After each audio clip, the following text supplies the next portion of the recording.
Clara Bennett stood frozen in the doorway, train fare clutched in trembling fingers, while her sister's laughter cut through the parlor like broken glass. They'd written to a frontier rancher as a joke, using her name, expecting rejection.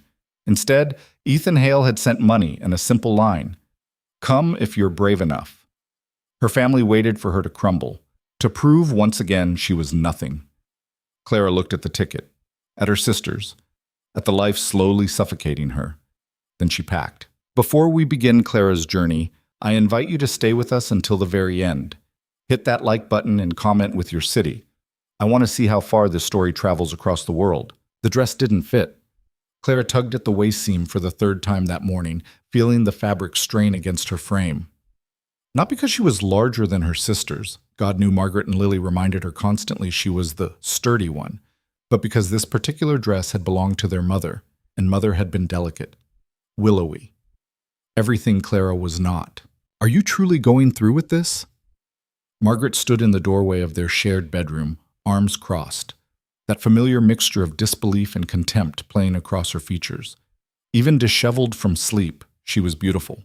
Dark curls tumbling past her shoulders, skin like cream, lips naturally pink. At 23, she'd had 4 marriage proposals. She'd rejected them all, waiting for something better. Clara was 26 and had never received one. The train leaves at 9. Clara's voice came out steadier than she felt. She folded a simple cotton blouse, placed it in the worn carpet bag their father had used for traveling sales routes before he died. You'll be a laughing stock. Lily appeared beside Margaret, younger at 19 but no less lovely. Golden hair, blue eyes, a laugh that made men stupid.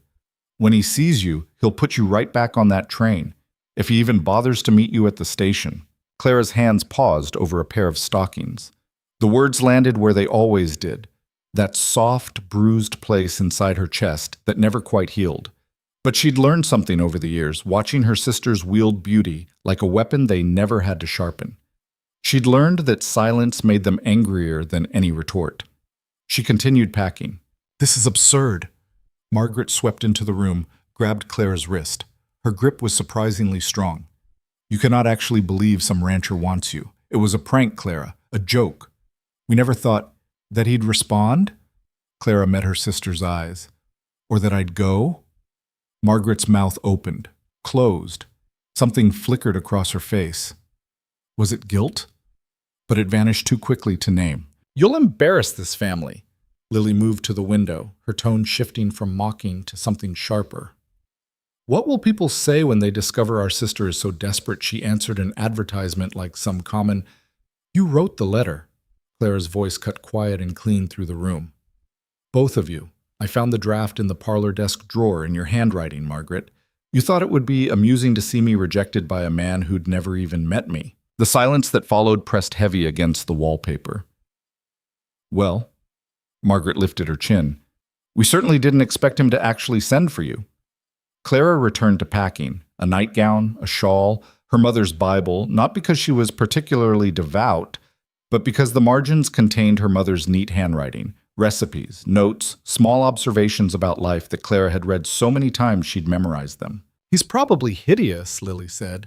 Probably old and diseased, and couldn't find a wife any other way. Perhaps. Clara buckled the bag. But he offered me something you two never have. What? A hovel in the middle of nowhere? A choice. The words hung in the air like gun smoke. Margaret laughed, but it sounded forced. You're choosing humiliation. I'm choosing to leave. Clara lifted the carpet bag, tested its weight. Everything she owned fit inside one bag. The realization should have felt pathetic. Instead, it felt almost liberating. There's a difference. She moved toward the door, but Lily blocked her path. Up close, her younger sister smelled of rosewater and something sweet. Youth, maybe, or the particular confidence of someone who'd never had to question her worth. You won't last a month. Lily's voice dropped to something almost like concern. Almost. You've never been anywhere, never done anything. You can barely manage the household here with Aunt Josephine helping, and you think you can run a ranch? I don't know what I can do. The honesty surprised even Clara. But I know what I can't do anymore. I can't stay here, watching both of you prepare for lives while mine just stops. I can't keep being the one who makes you feel better about yourselves just by existing. Lily's face flushed. That's not... It is. Clara stepped around her. You've both been very kind to let me know my place. Every day, every mirror, every man who visited and looked past me like I was furniture. I understand perfectly. I'm the plain one, the awkward one, the one who'll probably end up caring for Aunt Josephine in her old age, sleeping in this same room, dying in this same bed without ever having lived at all. She paused at the top of the stairs. But maybe, there's a chance that one person in this world might see me differently. Even if it's just a rancher who needed a wife and didn't particularly care what she looked like. That's more than I have here. Margaret's voice followed her down the stairs. You're making a terrible mistake. Clara didn't answer. Terrible mistakes required hope, required the possibility of disappointment. What she felt was something much simpler and much more frightening. Relief. Aunt Josephine waited in the front hall, her gray dress buttoned to her throat. Her face creased with lines that mapped every hardship she'd endured.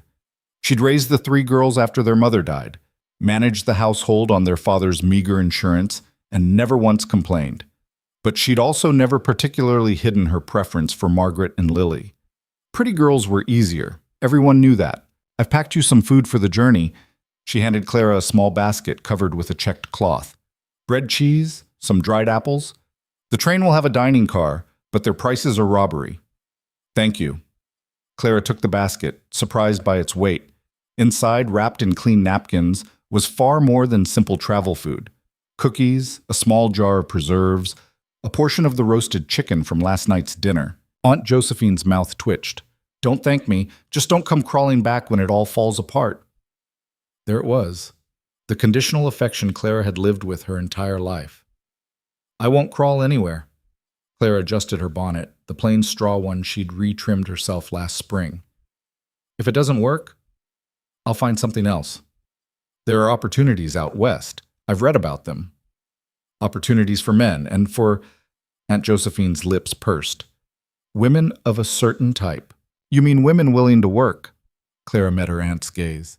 Yes, I suppose I'm that type. She stepped toward the door, then paused. Will you tell me I shouldn't go? Really tell me, I mean, not because of propriety or reputation, but because you actually care what happens to me? The silence stretched long enough to be an answer. Mind yourself on the train, Aunt Josephine said finally. Don't speak to strange men. Don't draw attention. And for heaven's sake, try to make yourself presentable when you arrive. First impressions matter, even if... She trailed off. Even if you're already fighting a losing battle. Clara heard the unspoken words clearly. She walked out into the October morning without looking back. The train station bustled with controlled chaos. Men in pressed suits reading newspapers, women herding children, porters calling out platform numbers and departure times. Clara stood on the edge of it all, carpet bag in one hand, basket in the other, trying to look like she belonged. She'd been to the station before, of course. She'd seen Margaret and Lily off on shopping trips to Boston, watched them climb aboard passenger cars with matching luggage and excited chatter. But she'd never actually boarded a train herself. The ticket felt too light in her pocket, like it might blow away if she moved too fast. Miss Bennet?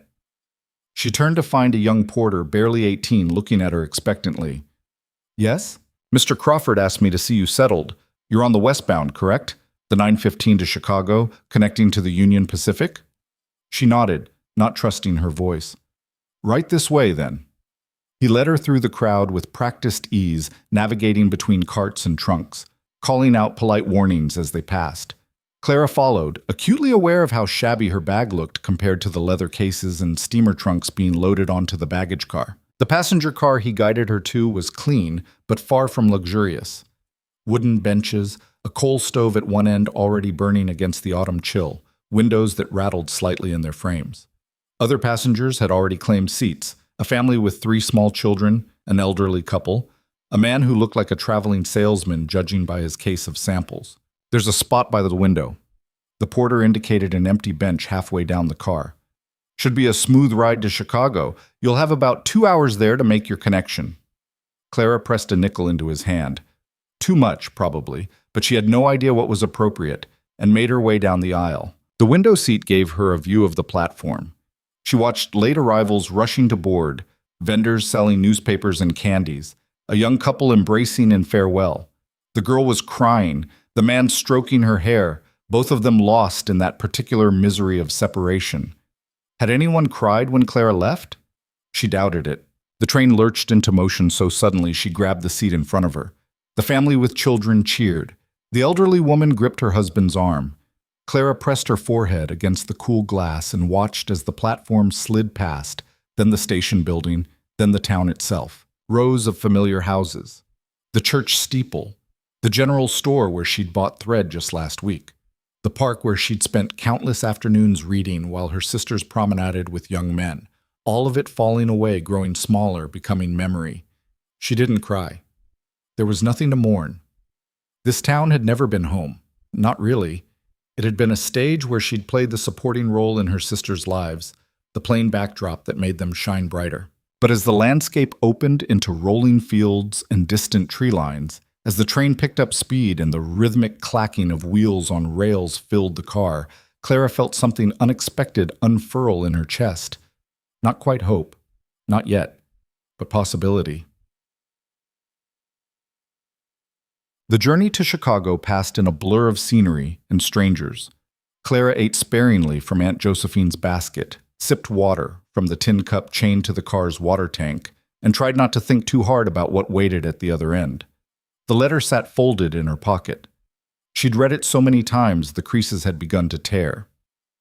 Miss Bennet, I received your letter with interest. I am not a man given to poetry or false promises, so I will be direct. I need a wife, not for companionship. I've learned to do without. Not for warmth, the winters here teach you to make your own. I need someone capable of managing a household in difficult circumstances, someone who won't crumble when things get hard. And they will get hard. I have a son, 7 years old, who needs a mother figure. I have a ranch that demands constant attention. I have a life that offers little comfort and no guarantee of happiness. In return, I can offer security, a home, fair treatment, and the space to be yourself without judgment. If you are brave enough, capable enough, and desperate enough, come. I've enclosed train fare. The decision is yours. Ethan Hale.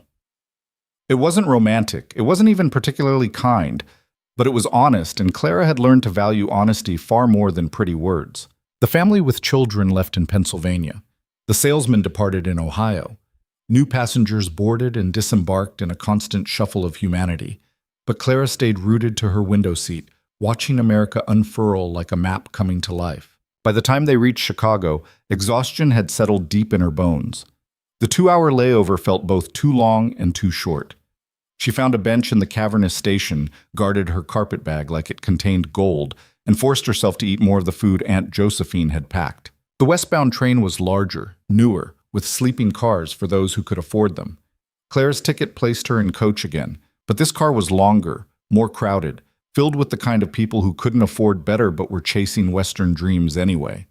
A woman with a baby, 2 brothers arguing over a map, a young man with a guitar case, an older woman who looked like she'd already made this journey several times and found it tedious. Clara settled into a different window seat and felt the train lurch into motion again. This time, when the city disappeared behind them, she closed her eyes. 3 days. That's how long it took to cross from Illinois to Wyoming territory, changing trains twice more, sleeping in fits and starts, eating whatever she could buy from platform vendors during brief stops. Clara watched the landscape transform from farmland to prairie to something wilder, harsher, more beautiful than anything she'd imagined.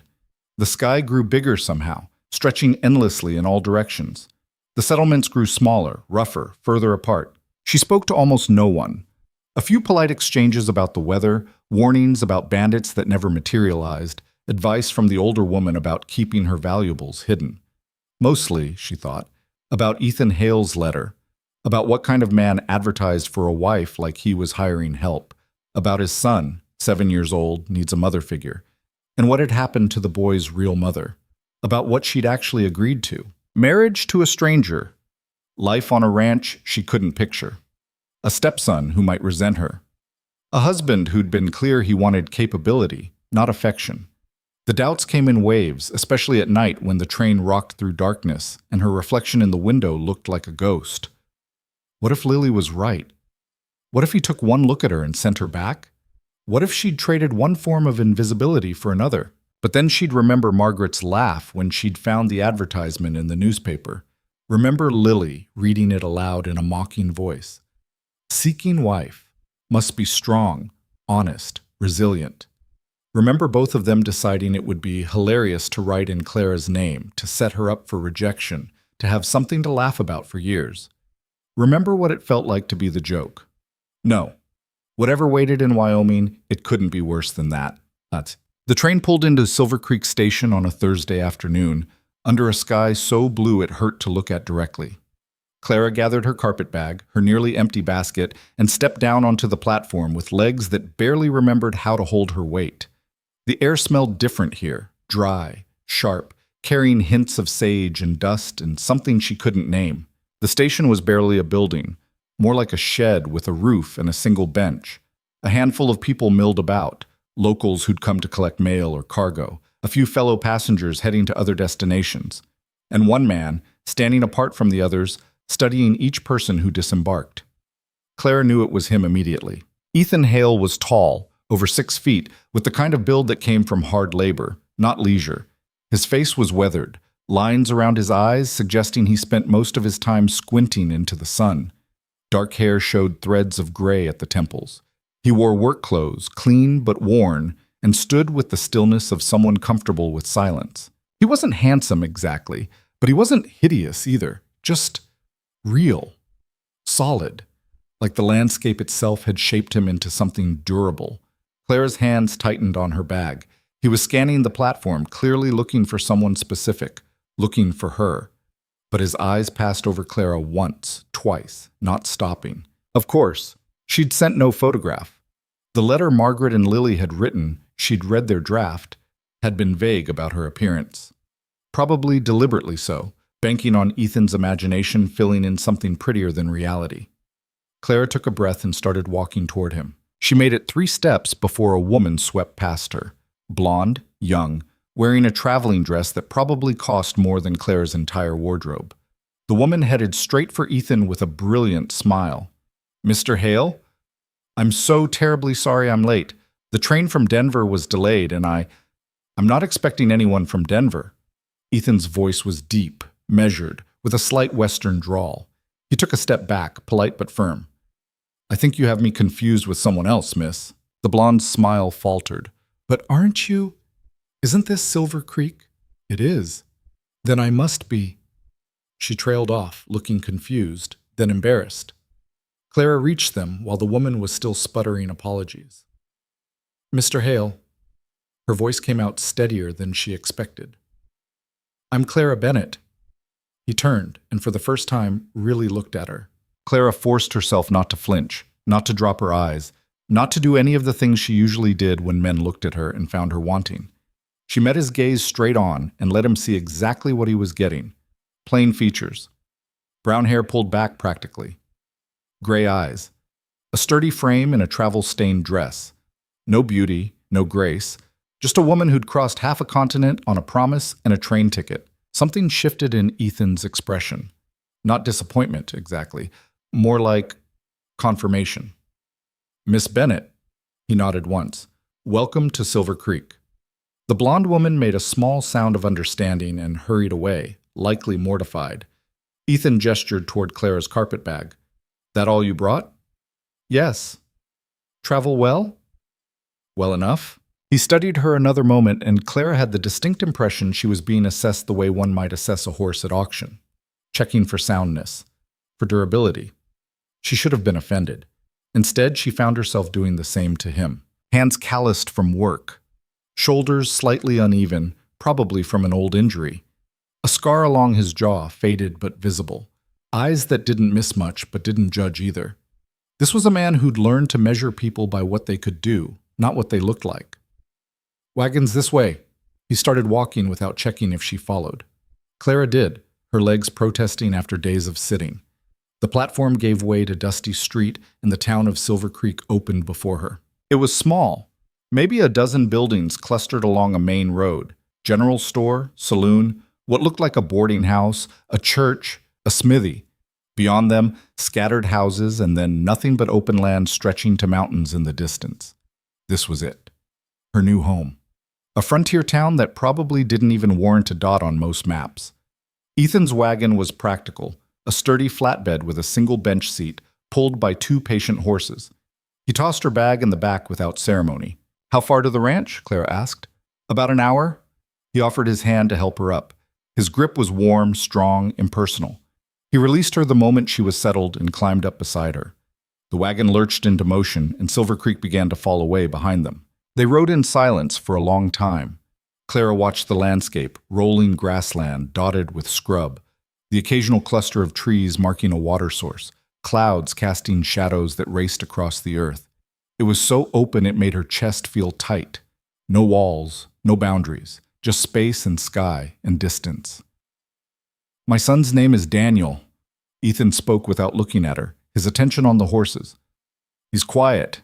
Doesn't take to new people easily." "I understand. His mother died 3 years ago. Fever." The information dropped between them, simple and brutal. "I'm sorry," Clara said.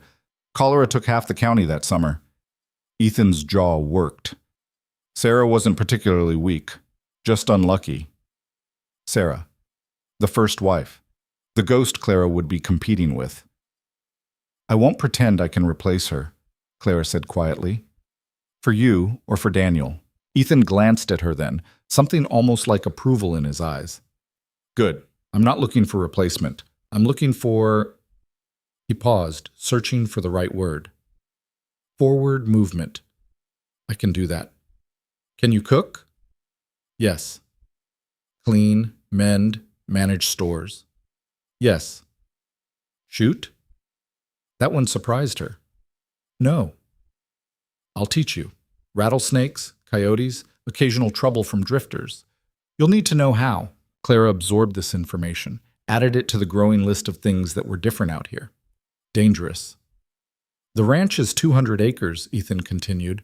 "I run cattle mostly, some horses. I have 3 men who work for me. Good men, rough around the edges, but they respect boundaries. I expect you to manage the house, help with Daniel, handle accounts and correspondence. In return, you'll have a home, protection, and half of whatever profit we make." "Half?" Clara turned to stare at him. That's generous." "It's fair. You'll be working as hard as I do, just different work. Seems right you should benefit equally." He kept his eyes on the road. "But understand this, Miss Bennett. I'm not a gentleman. I don't know how to be. I won't hurt you, never that. But I won't coddle you either. Life out here doesn't allow for soft handling." "I don't need soft handling." The words came out sharper than Clara intended. "I need honest dealing. Then we'll get along fine." The wagon crested a rise, and suddenly Clara could see it. A house nestled in a shallow valley, barn and outbuildings nearby, a creek cutting through the property line marked by cottonwood trees. It wasn't grand. Single-story, wood frame, probably 4 rooms at most, but it looked solid, cared for, real. "That's home," Ethan said simply. Clara felt something catch in her throat. Home. When was the last time anywhere had felt like that? As they descended toward the house, a small figure appeared on the porch. A boy with dark hair and his father's serious expression, watching their approach with wary eyes. Daniel, the son who needed a mother figure but probably didn't want one. "One more thing," Ethan said as he brought the wagon to a stop. "We'll be married tomorrow. The circuit preacher is due through, and I want it done legal and proper before winter sets in. You have any objection to that?" "Tomorrow." 24 hours to become someone's wife, someone's stepmother, to commit to this life completely. Clara looked at the house, at Daniel on the porch, at Ethan beside her, waiting for her answer with the same patient silence he'd shown the horses. She thought about her sister's laughter, about Aunt Josephine's conditional affection, about the bedroom she'd shared her entire life, the future that had been slowly suffocating her. "No objection," she said. Ethan nodded once, climbed down, and offered his hand again. This time, when Clara took it, she was stepping into a different life entirely. And there was no going back. Daniel didn't move from the porch as Clara climbed down from the wagon. He just stood there, small and rigid, one hand gripping the post like it might anchor him against whatever change was blowing in with this stranger. 7 years old, Ethan had said, but the boy's eyes looked older. They tracked Clara's every movement with the kind of wariness that came from loss, from learning too young that people left and didn't come back. "Daniel," Ethan's voice carried a note of gentle command. "Come say hello." The boy descended the steps slowly, stopping a careful 3 feet away. He had his father's dark hair, his mother's delicate bone structure. Clara could see it in the shape of his face, the line of his jaw. He'd be handsome someday, if he survived childhood in this harsh place. "Hello, Daniel."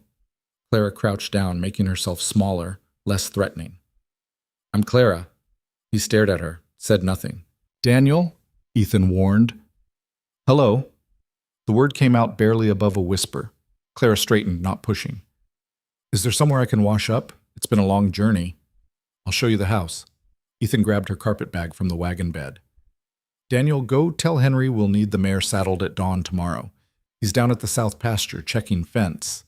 Daniel nodded and took off running, clearly grateful for the escape. Clara watched him go, a small figure racing across open ground toward a cluster of cattle in the distance. "He doesn't want me here. He doesn't want anyone to replace his mother." Ethan started toward the house. "There's a difference." The interior was cleaner than Clara expected. Someone had been maintaining it, swept floors, dishes washed and stacked, a pot of something simmering on the cast-iron stove. The main room served as kitchen and living space, with a table, chairs, a worn sofa near the fireplace.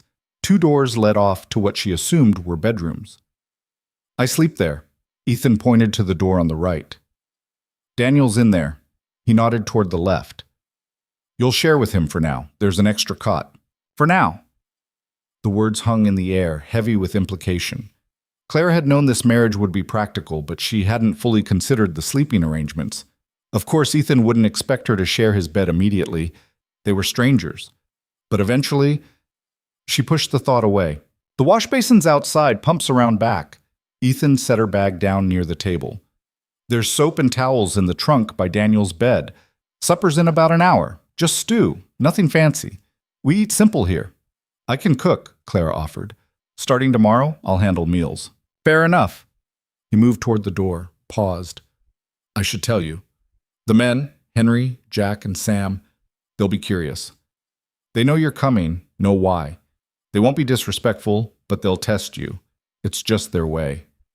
"Test me how?" "See if you scare easy. If you can hold your own." His mouth quirked, almost a smile. "Henry's wife died 5 years back. He's protective of Daniel, might not take kindly to someone stepping into Sarah's place. Jack's young, thinks he's charming. Sam barely talks, but he notices everything." Clara absorbed this. 3 men she'd need to win over, or at least survive. "Anything else I should know?" "Yeah." Ethan's expression grew serious. "There's a man named Thomas Garrett. Owns the ranch to the east, biggest spread in the county. He's been trying to buy my land for 2 years. I keep refusing. He's not happy about it." "Why does he want it?" "Water rights. My creek feeds into the main river. Control that, you control everything downstream."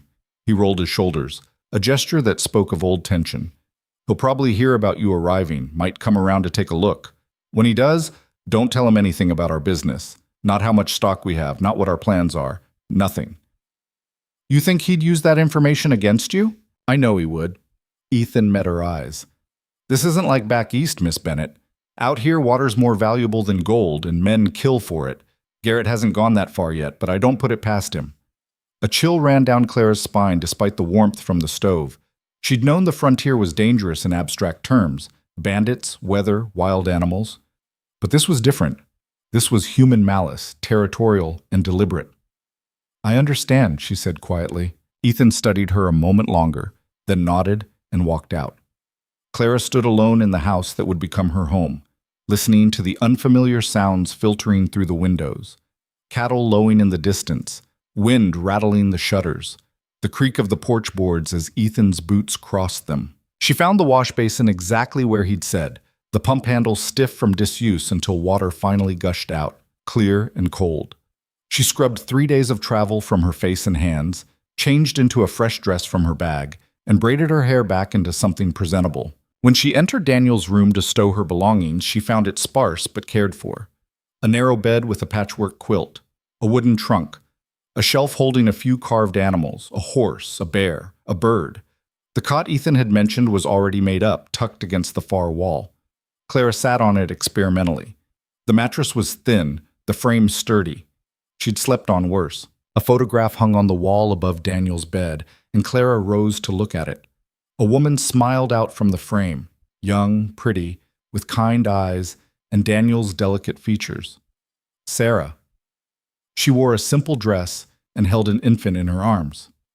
Baby Daniel. That's my ma. Clara spun. Daniel stood in the doorway, his expression unreadable. She's beautiful, Clara said truthfully. She died when I was 4. He stepped into the room, defensive. I remember her. I'm sure you do. Pa says you're gonna be my new ma. The words came out accusatory. But you're not. You're just some lady from back east who answered an advertisement. The bluntness should have stung. Instead, Clara found herself respecting it. At least he was honest. You're right, she said. I'm not your mother. I'll never be your mother. She was Sarah, and from what I can see, she loved you very much. Daniel's chin wobbled slightly. Then why are you here? Because your father needed help. Because I needed a new life. Because sometimes people make practical arrangements that benefit everyone involved. Clara sat back down on the cot, met his eyes. I'm not here to replace anyone, Daniel. I'm here to make things easier for you and your father. That's all. You're going to marry him tomorrow. Yes. And then you'll live here forever. That's the plan. He crossed his arms, a miniature version of his father's defensive posture. What if I don't want you here? Clara considered lying, offering false comfort. But this child had already lost too much. He deserved honesty. Then it'll be hard, she admitted, for both of us. But we'll manage because that's what people do. They manage, even when things aren't perfect. Daniel stared at her for a long moment. Then he turned and walked out without another word. Clara released a breath she hadn't realized she was holding. That could have gone worse. It also could have gone better. Through the window, she watched Daniel rejoin his father near the barn. Ethan's hand came down on the boy's shoulder, brief, affectionate, before they both disappeared inside. Tomorrow she'd marry a man she'd known for less than 2 hours. She'd become stepmother to a child who resented her. She'd start a life in a place where water was worth killing for, and danger came in forms she hadn't imagined. The smart thing would be to get back on that train. To admit this had been a mistake born of desperation and wounded pride. But Clara had never been accused of being smart. Just sturdy, practical, capable of enduring. She unpacked her carpet bag, hanging her few dresses on pegs beside Daniel's shirts, and went to see what she could do about supper. The stew Ethan had started was simple: beef, potatoes, onions, water. Clara tasted it and added salt from the container on the shelf, found some dried herbs in a tin, stirred in a bit of flour to thicken the broth. Not fancy, but better. She was slicing bread when boots sounded on the porch. 3 sets, heavy and purposeful. The door opened and Ethan entered, followed by 3 men who filled the small space with their presence. Clara, these are my men. Ethan gestured to each in turn. Henry Cole, Jack Morrison, Sam 3 Horses. Henry was older, probably 50, with gray threading his beard and eyes that assessed Clara with open skepticism. Jack was younger than Clara, maybe 22, with an easy grin that probably charmed saloon girls. Sam was native, Shoshone, Clara guessed from his features, and his dark eyes revealed nothing. Ma'am. Henry touched his hat brim, the gesture perfunctory. Pleasure to meet you, Miss Bennett. Jack's smile widened. Ethan didn't mention you were pretty. That's because I'm not. Clara met his eyes evenly. And because my appearance isn't relevant to my job here. Jack blinked, clearly not expecting that response. Sam's mouth twitched. Maybe approval, maybe amusement. Supper's almost ready, Clara continued. There's enough for everyone if you're staying. We usually eat in the bunkhouse, Henry said. Suit yourselves. But there's fresh bread and the stew's improved since this afternoon. She turned back to the stove, ignoring the looks they were exchanging behind her. Let them talk. Let them judge. She'd prove herself through work, not words. We'll stay, Ethan said. Been a while since we had fresh bread. The men settled around the table while Clara ladled stew into bowls. Daniel appeared and took his usual seat beside his father. 6 people crowded around a table meant for 4, elbows bumping, but no one complained. "So, Miss Bennet," Jack accepted his bowl with a grin. "What made you decide to come all the way out here? Couldn't find a husband back east?" "Jack," Ethan's voice carried warning. "What? I'm just making conversation." Clara set down the ladle. "I came because Mr. Hale offered me an opportunity. Whether I could or couldn't find a husband in Philadelphia is irrelevant." "Philadelphia?" Henry tested the word. "City girl, then?" "Yes." "Know anything about ranching?" "No, but I can learn." "It's hard work," Henry continued. "Harder than you're probably used to, not like having servants and fancy dresses." Clara almost laughed. "Mr. Cole, I've never had a servant in my life. As for fancy dresses, I own 3, and 2 of them are 5 years old. I've scrubbed floors, managed household accounts, nursed sick relatives, and made do with less than you'd probably find comfortable. Hard work doesn't frighten me." Henry's eyebrows rose slightly. Sam nodded, just once. "What about shooting?" Jack asked. "Ethan says he's going to teach you." "Then I'll learn that too." "Ever killed anything?" "Just a rat in the cellar once. Does that count?" This time, Sam definitely smiled. The meal continued with less pointed questions and more general conversation. Talk of cattle prices, fence repairs needed before winter, a wolf spotted near the north pasture. Clara listened, absorbing information about a world she knew nothing about. Daniel ate in silence, watching her with those wary eyes. After supper, the men filed out with thanks and nods. Henry paused at the door. "Ma'am, about earlier." He shifted his weight. "I didn't mean disrespect, it's just Sarah was special, and Daniel, he's been through enough." "I know," Clara said simply. "I'm not trying to erase her memory, Mr. Cole. I'm just trying to help." He nodded slowly.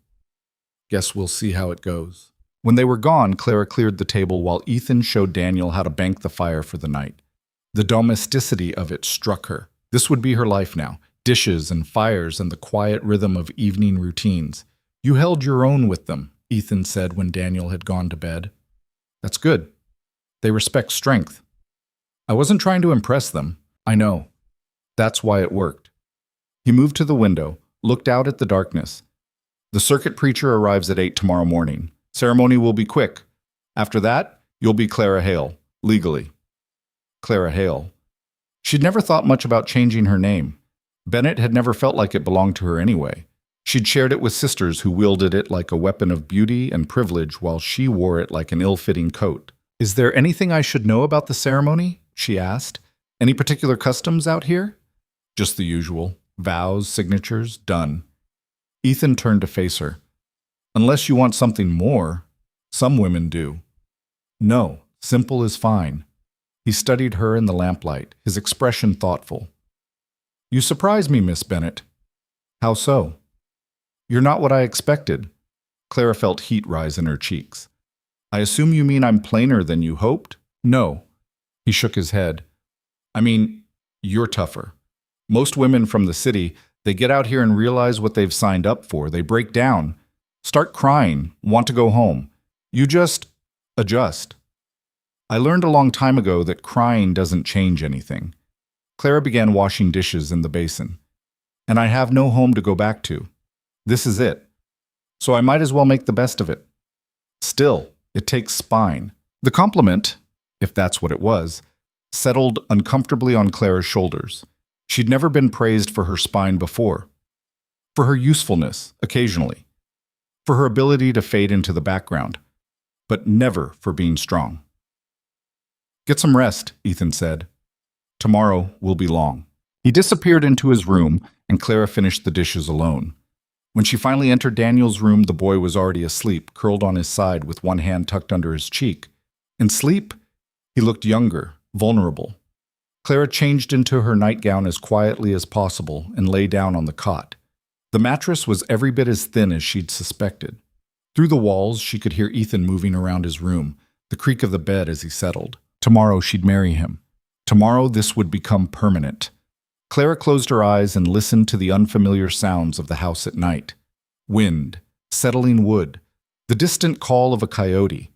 Sleep came eventually, but it was restless and full of dreams she couldn't quite remember when dawn light woke her. The circuit preacher turned out to be a Methodist named Reverend Walsh, a lean man in his 60s who'd been riding the frontier circuit for 30 years and had seen every variation of humanity the West had to offer. He arrived precisely at 8, hitching his horse to the post and greeting Ethan like an old friend. "So this is the bride." He studied Clara with eyes that missed nothing. "Come a long way, haven't you?" "Yes, sir." "Know what you're getting into?" "I'm learning." He smiled at that. "Honest answer. I appreciate that." He turned to Ethan. "You sure about this, son? Marriage is serious business, even the practical kind." "I'm sure," Ethan said. "And you, miss?" Clara thought about lying, about offering the certainty everyone seemed to expect, but something about Walsh's weathered face demanded truth. "I'm terrified," she admitted, "but I'm sure anyway." Walsh's smile widened. "Now, that's the kind of honesty that'll get you through. Come on, then. Let's make this legal." They stood in the main room, Clara, Ethan, Daniel, hovering near the door, and Walsh with his worn Bible. The 3 ranch hands had come up from the bunkhouse, standing witness in their work clothes. "We're gathered here to join Ethan Hale and Clara Bennett in matrimony," Walsh began, his voice carrying the practiced cadence of hundreds of similar ceremonies. "It's not going to be easy, this life you're choosing. Frontier marriage is work, same as everything else out here. But it can also be good, if you're both willing to put in the effort." He looked at Ethan. "Do you take this woman to be your lawfully wedded wife? To treat her with fairness and respect? To provide for her needs? To honor the commitment you're making here today?" "I do." Ethan's voice was steady. Walsh turned to Clara. "Do you take this man to be your lawfully wedded husband? To stand beside him through hardship? To manage his household with care? To honor the commitment you're making here today?" Clara's throat felt tight. This was it, the point of no return. "I do." "Rings?" Ethan pulled a simple gold band from his pocket. "It was Sarah's," he said quietly. "If you'd rather I got you a new one, it's fine." Clara held out her hand. The ring slid on easily, just slightly too large. She'd have to be careful not to lose it while working. "Then by the authority vested in me, I pronounce you husband and wife." Walsh closed his Bible. "Kiss her, Ethan. It's traditional." Ethan hesitated for just a moment, then leaned down and pressed his lips to Clara's in a brief, perfunctory kiss. It lasted maybe 2 seconds, carried no passion, and told Clara everything she needed to know about the nature of this marriage. Practical, transactional, nothing more. "Congratulations," Walsh said. "May you both find what you're looking for." Henry, Jack, and Sam offered their congratulations, shook hands with Ethan, nodded respectfully to Clara. Daniel slipped out the door the moment he could escape. Walsh stayed for coffee and cornbread, regaling them with stories from his circuit. The couple who'd gotten married during a blizzard, the bride who'd arrived to find her groom had lost his ranch in a card game, the service interrupted by a bear wandering through the settlement. "You see everything out here," he said, draining his cup. "The West doesn't allow for pretense. People show you who they really are, for better or worse." After he left, the house felt suddenly too quiet. Clara began clearing the coffee cups, needing something to do with her hands. "I need to ride out to the north pasture," Ethan said. "Check on the herd. You'll be all right here alone?" "Yes." "Daniel's around somewhere, probably down by the creek. He likes to skip stones when he's thinking." When he's upset, Clara translated silently. When he needs space from the stranger who just became his stepmother. "I'll find him," she said. "See if he wants lunch." Ethan nodded and headed out. Through the window, Clara watched him saddle his horse with practiced efficiency and ride off across the grassland. She was alone in the house. Her house now, legally. Clara Hale's house. The realization felt surreal. She spent the next hour exploring properly, taking inventory. The kitchen was better stocked than she'd expected. Flour, sugar, salt, dried beans, coffee, a few tins of preserved vegetables. The root cellar held potatoes, onions, some carrots starting to wrinkle. Enough to work with. She found sheets that needed mending, shirts missing buttons, a tear in one of the sofa cushions. Work she could do, tasks that would make her useful. Around noon, she made sandwiches with leftover bread and some preserved meat, wrapped one in cloth, and went looking for Daniel. She found him exactly where Ethan had predicted. Down by the creek, crouched on the bank, throwing stones into the water with intense concentration. I brought lunch, Clara called from a distance, not wanting to startle him. He glanced back, then returned to his stones. Not hungry.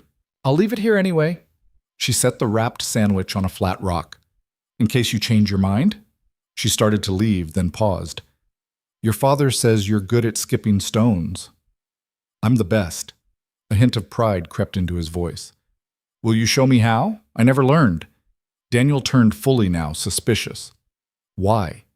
Because I'd like to know.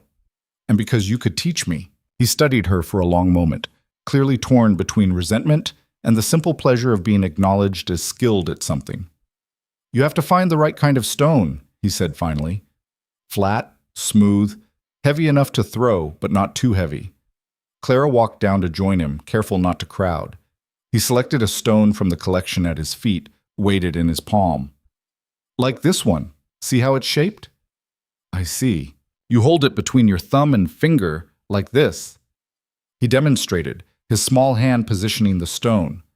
Then you throw sidearm, low and fast. The stone has to hit the water at the right angle, or it'll just sink. He threw. The stone skipped once, twice, 3 times, 4 times before disappearing beneath the surface. That's very good, Clara said honestly. Pa can do 6. Daniel selected another stone. My record is 5. He threw again. 5 skips this time. Clara could see the satisfaction flash across his face. Your turn. He found a stone and handed it to her.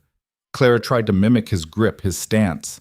When she threw, the stone plunked into the water and sank immediately. Daniel almost smiled.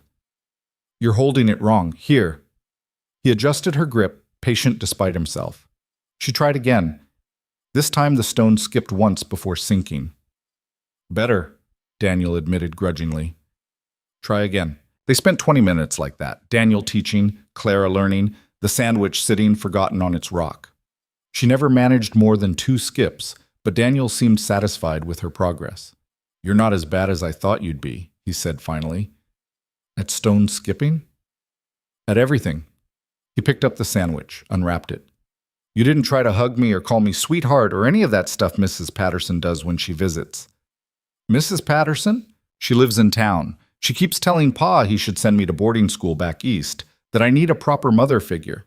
His expression darkened. I hate her. Then I'm glad I'm not like her, Clara said carefully. Daniel took a bite of sandwich, chewed thoughtfully. Are you really going to stay? Even though it's hard here and Pa's he's not very, he struggled for the word. Warm? Clara supplied.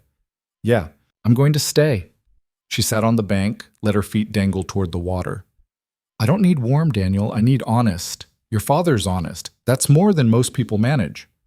Ma was both, Daniel said quietly. Honest and warm. She sounds like she was special. She was. He finished the sandwich in silence, then stood. I'm going to go check on the foals. You can come if you want, but you don't have to. It was the closest thing to acceptance she was going to get, Clara realized. I'd like to see them, she said.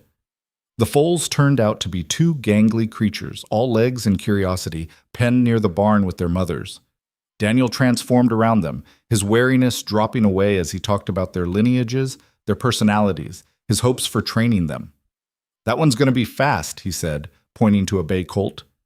See how he moves? That's speed in every step. And the gray one, she's smart. She figures things out before the others. Clara watched him light up and understood something important. This ranch wasn't just Ethan's legacy. It was Daniel's future, and he loved it with the kind of fierce devotion only children could manage. When Ethan returned at dusk, he found Clara mending shirts at the table while Daniel did arithmetic on a slate board nearby, their silence comfortable rather than hostile. Something shifted in Ethan's expression, surprise, maybe, or approval.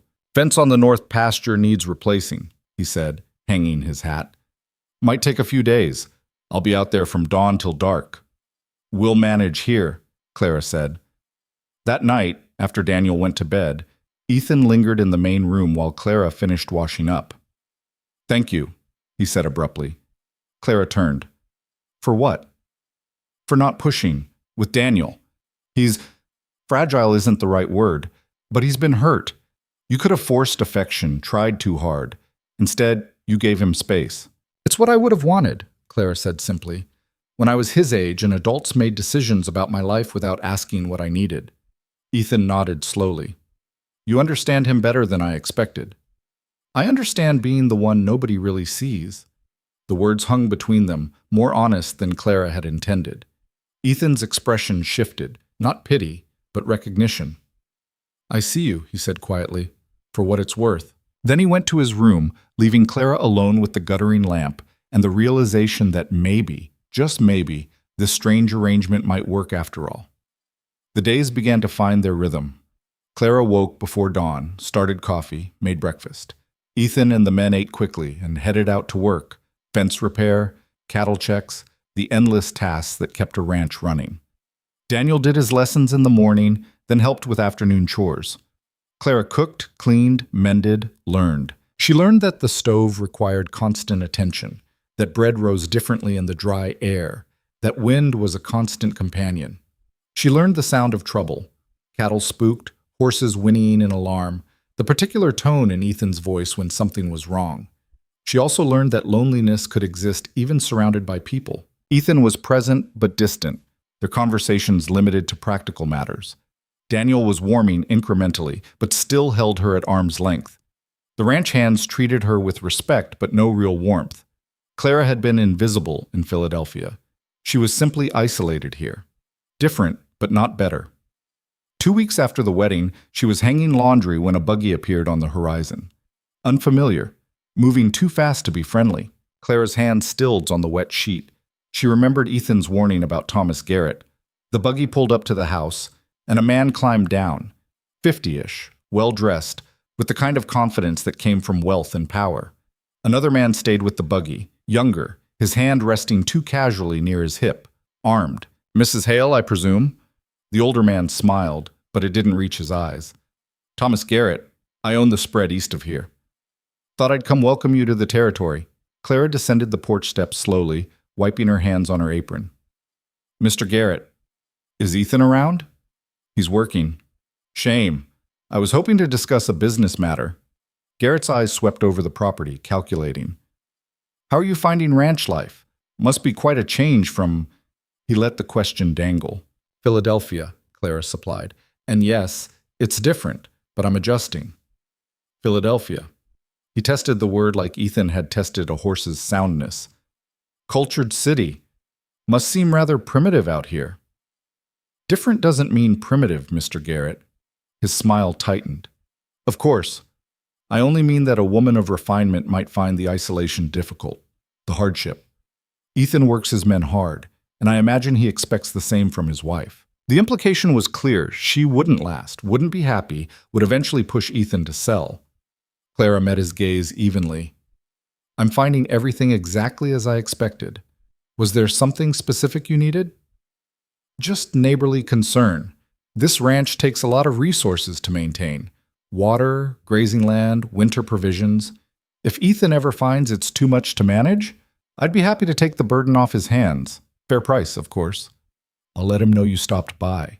Garrett studied her a moment longer, recalibrating. Whatever he'd expected, a frightened city girl, a dissatisfied wife, someone he could manipulate. Clara wasn't giving it to him. You do that. He climbed back into the buggy. And Mrs. Hale? Be careful out here. Accidents happen on ranches. Would be a shame if anything happened to you or that boy.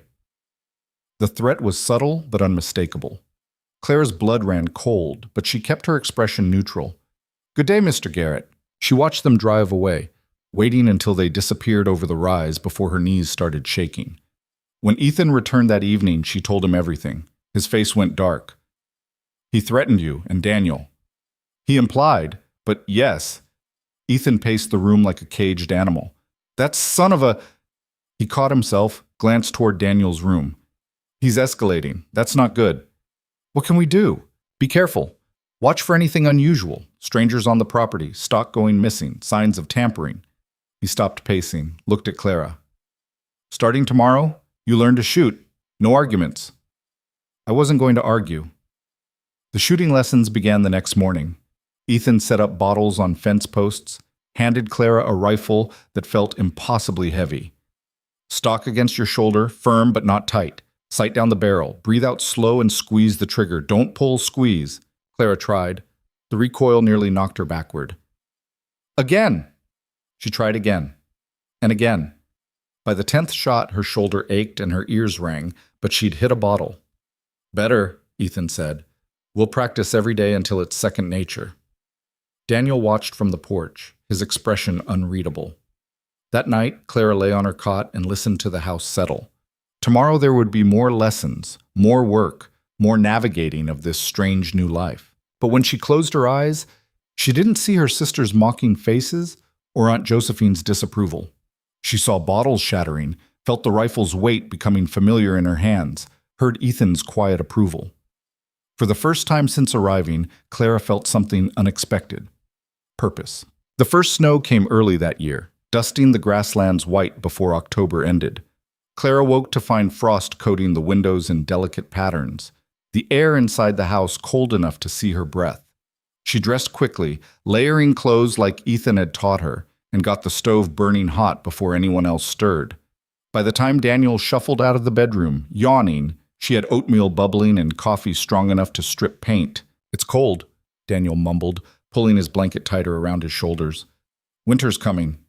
Clara ladled oatmeal into his bowl, added a spoonful of precious brown sugar. Your father says we might get serious snow by mid-November.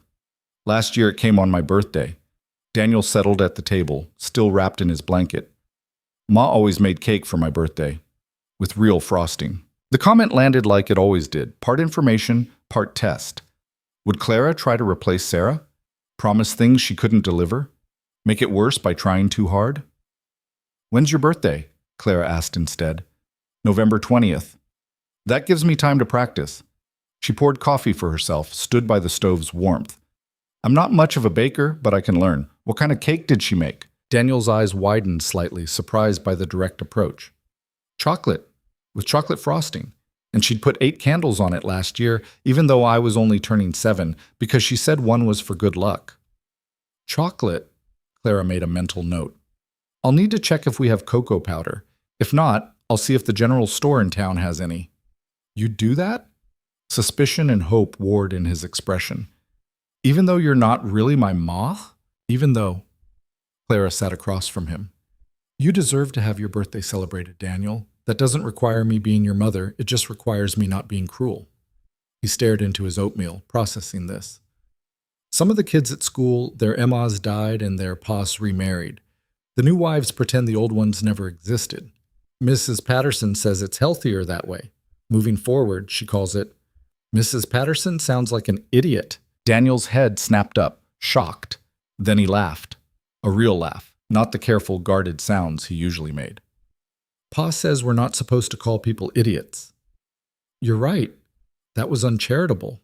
Clara softened her tone. But Daniel, your mother existed. She loved you. Pretending otherwise doesn't help anyone move forward. It just makes everyone lonelier. The door opened and Ethan entered, stomping snow from his boots, bringing cold air and the smell of the barn with him. He stopped when he saw Daniel laughing, something careful and pleased crossing his face. What's funny? Nothing, Daniel said quickly, but he was still smiling. Clara's going to make me a birthday cake. Is she now? Ethan looked at Clara, one eyebrow raised. If we have the ingredients, or can get them, we'll make a trip to town next week. Ethan poured coffee, wrapped his hands around the mug. Need to stock up before the heavy snow hits anyway. You can get what you need then. He sat at the table and the three of them ate breakfast together, steam rising from their bowls, the stove crackling, snow falling steadily outside. It felt almost normal, almost like a family. Later that morning, while Daniel did his lessons and Ethan met with the ranch hands, Clara tackled the accounts. Ethan had shown her the ledger the previous week, income from cattle sales, expenses for feed and equipment, wages for the men. The numbers told a story of a ranch holding its own, barely. One bad season, one major loss, and they'd be in trouble. She was double-checking the figures when she noticed something odd. 3 months ago, there had been a payment to someone named Jay Hutchins for $200. The notation just said, legal fees. Clara frowned. $200 was a significant amount. She flipped back through earlier pages, found 2 more payments to Hutchins over the past year, each for similar amounts. Legal fees for what? She was still puzzling over it when Ethan came in, brushing snow from his coat. Henry says the cattle in the south pasture are getting nervous, he said. Might be a mountain lion in the area. We're going to set up watches tonight. Make sure nothing happens. All right. Clara closed the ledger. Ethan, who's Jay Hutchins? His expression shuddered immediately. Where'd you see that name? In the accounts. You've paid him over $600 in the past year for legal fees. That's more than you paid for winter feed. Ethan was silent for a long moment. Then he sighed and sat across from her. John Hutchins is a lawyer in Cheyenne. I hired him to fight Garrett's attempts to take this land. What kind of attempts? First, he tried buying me out. When I refused, he went to the Territorial Land Office, claimed I didn't have proper title to the water rights, tried to get them revoked. Ethan's jaw tightened. I did have proper title. My father filed everything legal when he homesteaded this property. But Garrett's got connections, money to throw at officials who might be persuaded to see things his way. Clara's stomach sank. So you hired a lawyer to fight it? 3 times now. Each time Garrett comes up with a new angle, a new claim, forces me to defend what's rightfully mine. He rubbed his face tiredly. That's why I needed a wife, Clara. Not just for Daniel or the housework. I needed someone who could help manage things if Garrett succeeds in tying me up in legal battles. Someone who could keep this ranch running while I'm in Cheyenne fighting for it. The honesty was stark, unflinching. Clara appreciated it even as the weight of it settled on her shoulders. Does Garrett know you're married now? He knows. That's probably why he came sniffing around, trying to intimidate you. Ethan met her eyes. I'm sorry, I should have explained all this before you agreed to come. But I was afraid you wouldn't, if you knew how complicated things were. Clara thought about this. He was probably right. If she'd known she was walking into an active land dispute with a powerful rancher, she might have hesitated. But then again, what had she had to lose? What's the next step, she asked, with Garrett's legal challenges? Hutchins says the last ruling went in our favor. But Garrett won't stop. He'll find another angle, another way to pressure us. Ethan's hands clenched on the table. Or he'll stop being subtle and try something more direct. Like the mountain lion you're worried about tonight?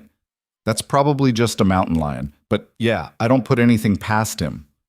Clara absorbed this, factoring it into her understanding of their situation. They weren't just fighting harsh weather and difficult land. They were fighting a deliberate campaign to destroy them. Then we fight back, she said. Ethan looked at her, something like respect in his eyes. You sound pretty sure about that. I am. You hired a lawyer to handle the legal side. What about the business side? Have you looked for other markets for your cattle? Other buyers besides whoever Garrett probably controls? There's only one major buyer in the territory. That Garrett owns or influences, I'd bet. Clara stood, moved to the window. What about selling directly to the railroad? Or to military contracts?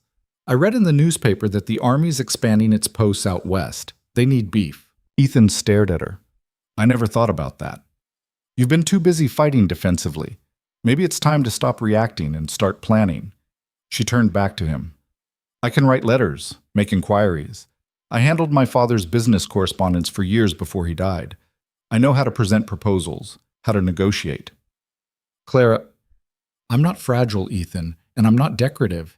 You married me because you needed help. Let me actually help. A slow smile spread across his face, the first genuine one she'd seen from him. All right, we'll try it your way. The trip to town the following week proved more eventful than Clara expected. She rode in the wagon beside Ethan, bundled against the cold, while Daniel sat in the back, excited for the rare excursion. Silver Creek looked different under snow, smaller somehow, more isolated. The handful of buildings huddled together like they were trying to stay warm, smoke rising from chimneys into the gray sky. Ethan parked the wagon outside the general store. I'll handle the feed order.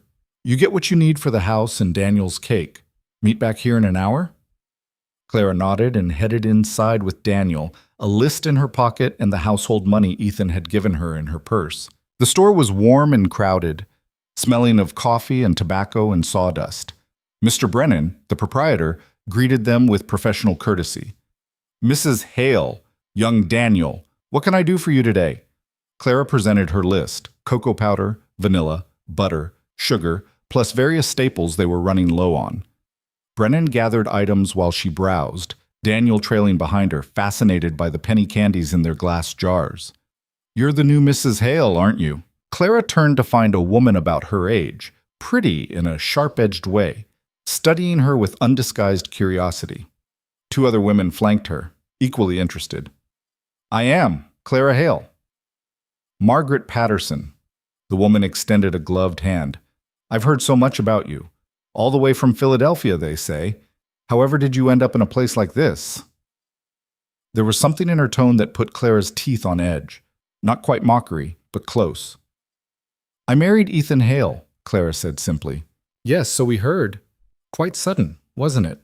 An advertisement, someone mentioned. Margaret's smile didn't waver. How very modern. The other women tittered. Clara recognized the dynamic immediately. She'd lived with it for 26 years. The popular girl and her followers finding amusement in someone they considered beneath them. It was practical, Clara said. We both had needs the arrangement addressed. How romantic. Margaret's eyes swept over Clara's plain dress, her work-roughened hands. And how is dear Daniel adjusting? It must be so difficult for him, having a stranger suddenly thrust into his mother's place. Daniel's hand found Clara's, holding tight. She squeezed back, a silent message. I've got this. Daniel's adjusting well, Clara said. We're all finding our rhythm. Of course. Margaret leaned closer, her voice dropping to false concern. You should know, people are talking, about how Thomas Garrett visited your ranch, about how he's still very interested in acquiring that property, about how your husband might be in over his head, fighting a battle he can't win. So Garrett had been spreading word around town, probably trying to undermine Ethan's reputation, make him seem weak, desperate. Mr. Garrett can be as interested as he likes, Clara said. The ranch isn't for sale. But if things get difficult, financially, legally, you might reconsider. A woman alone out there with a child to care for, if something were to happen to Ethan. Margaret let the implication hang. Clara felt anger rise, hot and sharp, but she'd learned something from years of dealing with her sisters. Emotion gave bullies power. Cold facts took it away. Mrs. Patterson, I appreciate your concern, but my husband's affairs are thriving, our ranch is secure, and I'm quite capable of managing both household and business should the need arise. She picked up her basket of goods. Now, if you'll excuse me, I have shopping to complete. She turned away, but Margaret's voice followed. Just friendly advice, Mrs. Hale. The frontier isn't kind to city girls who don't know their place. Would hate to see you get hurt. Clara stopped, turned back. My place is beside my husband, running our ranch, protecting our family. If you consider that not knowing my place, then I'm afraid we have very different definitions of the term. Good day. She paid Brennan and walked out, Daniel still gripping her hand. Outside, the boy looked up at her with something like awe. You didn't let her scare you. No, Clara agreed, and neither should you. Bullies only win if you give them what they want. What do they want? To feel powerful by making others feel small. She knelt down to his level. Daniel, there will always be people like Mrs. Patterson, people who tear others down because it makes them feel better about themselves. Don't ever let them make you doubt your worth. Is that what your sisters did? To you? The question caught Clara off guard. What makes you think that? Because you sound like you know what it feels like, being made small. Smart kid. Too smart, maybe. Yes, Clara admitted. That's exactly what they did. But you left. Daniel's grip tightened. You came here instead. I did. Was it scary? Terrifying. She smiled at him, but less scary than staying. They found Ethan at the feed store arranging for delivery of winter hay. He took one look at Clara's face and frowned. What happened? Nothing important, just met some of the local women. Margaret Patterson? At Clara's nod, Ethan's expression darkened. She's Garrett's cousin. Everything you said to her will get back to him. Good. Clara climbed into the wagon. Let him know we're not intimidated. On the ride home, Ethan was quiet, thoughtful. Finally, he said, You keep surprising me. In a good way or a bad way? Good. Definitely good. He glanced at her. Most women would have been upset by Margaret's comments. You turned it into a message. I spent my whole life being talked about, Ethan, by people who thought I couldn't hear them or thought I was too worthless to defend myself.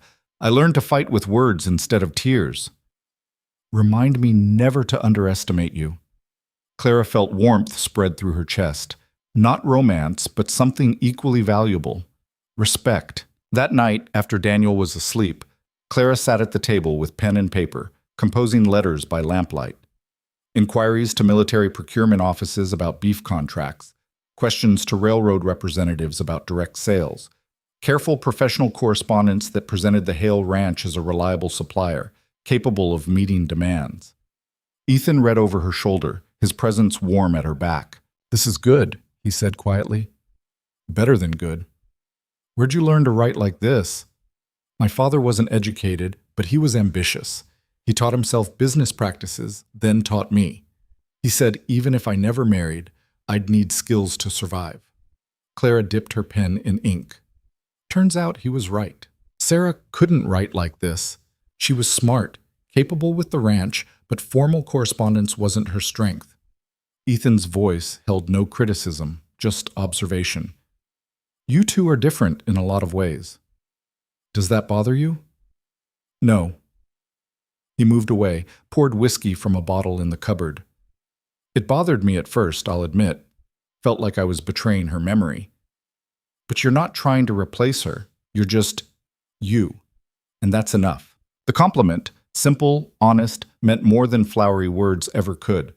They worked together in comfortable silence. Clara writing, Ethan reviewing accounts, both focused on saving something worth saving. November 20th arrived cold and clear, the sky a brilliant blue that hurt to look at. Clara woke before dawn and started on Daniel's cake, following a recipe she'd copied from one of Sarah's old journals. Another item she'd found tucked in the kitchen shelf, filled with notes and measurements in feminine handwriting. She'd practiced twice already, and both attempts had been disasters. The first cake had collapsed in the middle. The second had burned. But she'd learned from each failure, adjusted technique, and this time, watching the batter settle into the pan just right, she felt cautiously optimistic. The cake baked while she made breakfast. Daniel emerged from his room, trying to act casual, but his eyes kept darting to the oven. "Something smells good," he said. "Does it?" Clara kept her expression neutral. "Must be the bread." "That's not bread smell." He climbed onto a chair, trying to peek. "That's cake." "Is it someone's birthday? I had no idea." Daniel grinned, wide, uninhibited, the smile of a child who was starting to trust that good things might actually happen. "It's my birthday, and you know it." "Oh, that's right. 8 years old today." Clara pulled the cake from the oven, golden and perfectly risen. Relief flooded through her. Imagine that. Ethan came in from morning chores, stomped snow from his boots, and stopped when he saw the cake cooling on the counter. "Chocolate," he said softly. "With chocolate frosting, once it cools enough." Clara met his eyes, saw something complicated there. Gratitude mixed with grief, present tangled with past. "Sarah's recipe? I found it in her journal. I hope that's all right." "It's more than all right." He ruffled Daniel's hair. "Happy birthday, son." The ranch hands came for supper that night, along with 2 families from neighboring properties, the Johnsons and the Mercers. Decent people Ethan considered friends. The house filled with voices and laughter, crowded and warm despite the cold outside. Clara had made a proper meal. Roast beef, potatoes, vegetables from their dwindling stores, fresh bread. She moved through the gathering with practiced efficiency, filling plates, refilling drinks, making sure everyone had enough. "This is good beef," Mr. Johnson said. "Your herd's doing well, Ethan." "Well enough. Claire's been helping me explore new buyers. Might have some Army contracts lined up for spring." "Smart thinking." Johnson nodded approvingly at Clara. "Need to diversify. Can't rely on the territorial buyers anymore, not with Garrett controlling most of them." "Has he been giving you trouble too?" Clara asked. "Tried to buy me out twice last year. I told him what he could do with his offer." Johnson grinned. "But I don't have water rights like Ethan does. Makes my land less valuable to him." The conversation drifted to weather, to stock prices, to territorial politics. Clara listened more than she spoke, absorbing information, understanding the complex web of alliances and tensions that govern frontier life. When the meal ended, she brought out the cake, 8 candles flickering on chocolate frosting, everyone singing while Daniel's face glowed with joy. He blew out the candles in one breath, and the room erupted in applause. Later, after everyone had left and Daniel was in bed, sugar-drunk and happy, Ethan helped Clara clean up. "That was good," he said. "What you did today? It mattered. It was just a cake." "It was more than that. You gave him something to hold on to, a tradition, a connection to his mother, but through you." Ethan dried a plate, stacked it carefully. "That takes a special kind of person." Clara's hand stilled in the wash water. "I'm not special, Ethan. I'm just trying to do right by that boy. That's what makes you special." They finished cleaning in silence, the intimacy of shared work creating a different kind of closeness than physical touch ever could. That night, lying on her cot while Daniel slept peacefully across the room, Clara thought about how much had changed in 6 weeks. She'd gone from invisible to essential, from mocked to respected, from drowning to swimming, even if the water was still deep and dangerous. But the danger proved more real than she'd anticipated when, 3 days later, Henry came racing up to the house on horseback, his face grim. "Ethan, we got trouble at the south pasture." Clara followed Ethan outside, her heart pounding. "What kind of trouble?" "Someone cut the fence, cattle are scattered everywhere, and—" Henry's voice dropped. "We found 2 steers dead, shot." Ethan's expression went cold. "Garrett, can't prove it, but yeah, I'd bet money on it." "How many head are we missing?" "Still counting, but looks like at least 20 got out. Could be more." 20 head of cattle. Thousands of dollars of loss just before winter. It could cripple them. Ethan turned to Clara. "Get my rifle. And yours." "What are you—" "If Garrett's men are still out there, I'm not taking chances. We're riding out armed." Clara's hand shook as she retrieved the rifles, loaded them the way Ethan had taught her. This was it, the escalation they'd feared. Ethan mounted his horse, took his rifle. "Henry, take Clara and Daniel to the Johnsons. Stay there until I come get you." "No." Clara's voice was steadier than she felt. "Daniel can go to the Johnsons. I'm coming with you." "Clara, you said you married me because you needed a partner. Partners don't hide when things get dangerous. They stand together." She met his eyes. "I can shoot. Maybe not well, but well enough. And you need every person you can get." Ethan looked like he wanted to argue, but Henry cut in. "She's right, Ethan. We need the numbers. Jack and Sam are already out there, but if Garrett sent a crew, fine." Ethan's jaw was tight. "But you stay close to me, and if I tell you to run, you run. Understood?" Understood. They rode out into the failing light, Clara clinging to a borrowed horse, rifle across her lap, her heart hammering against her ribs. This was so far beyond anything she'd experienced in Philadelphia. This was frontier justice, where disputes were settled with bullets instead of lawyers. The south pasture was chaos. Fence torn down in multiple places, cattle milling confused in the gathering dark, and 2 dead steers lying in the snow, bullet wounds stark against their hides. Jack and Sam were already there, rifles out, scanning the tree line. "See anyone?" Ethan called. "Tracks heading east," Sam reported. "At least 4 riders. They're long gone." Ethan dismounted, examined the fence. This was deliberate, cut, not broken. And the cattle weren't just spooked, they were driven out. "Why shoot the steers?" Clara asked, her voice shaking despite her efforts to control it. "Message." Ethan's hands curled into fists. "Garrett's saying he can hurt us whenever he wants, that we're not safe." "So what do we do?"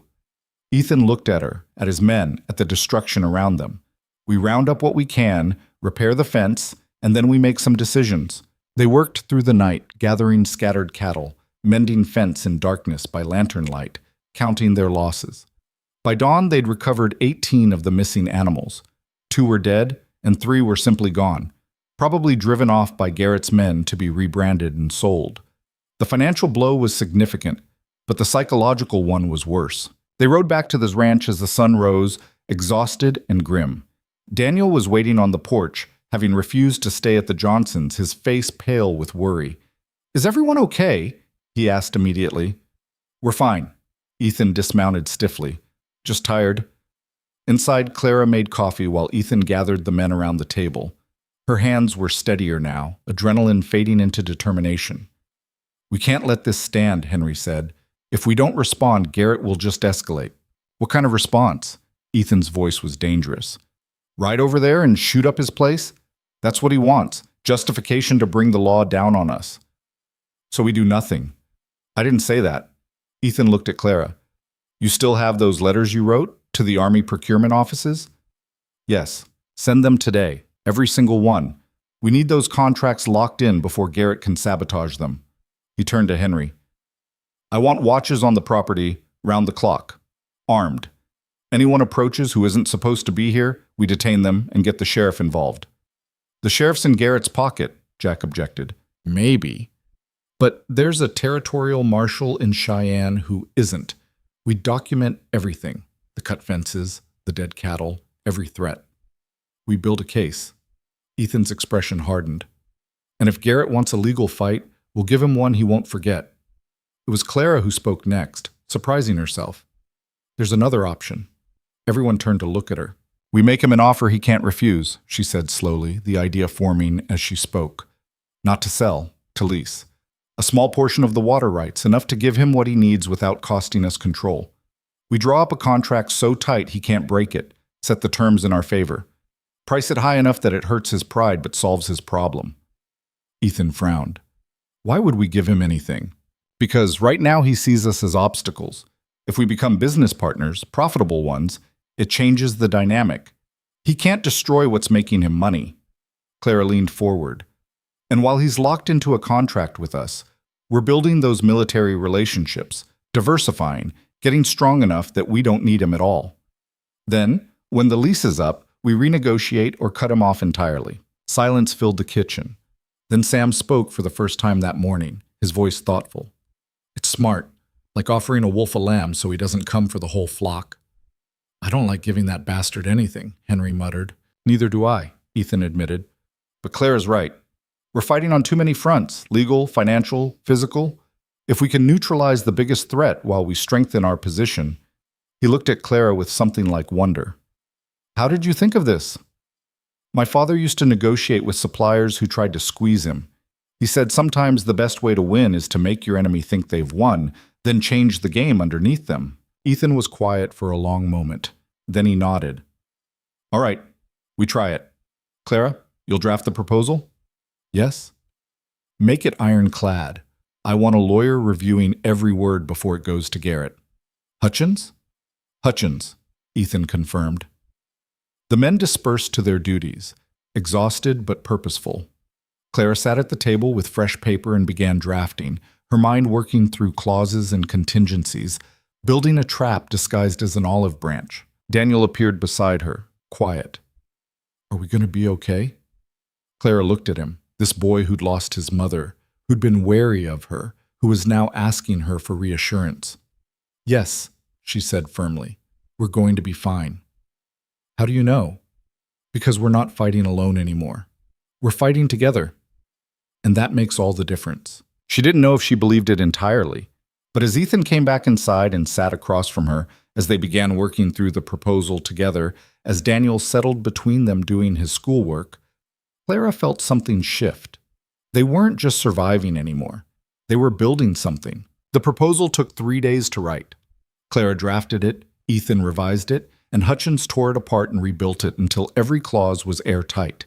The final document was 12 pages of legal precision, offering Garrett a 5-year lease on 10% of their water rights at a price that would make him wince but couldn't reasonably refuse.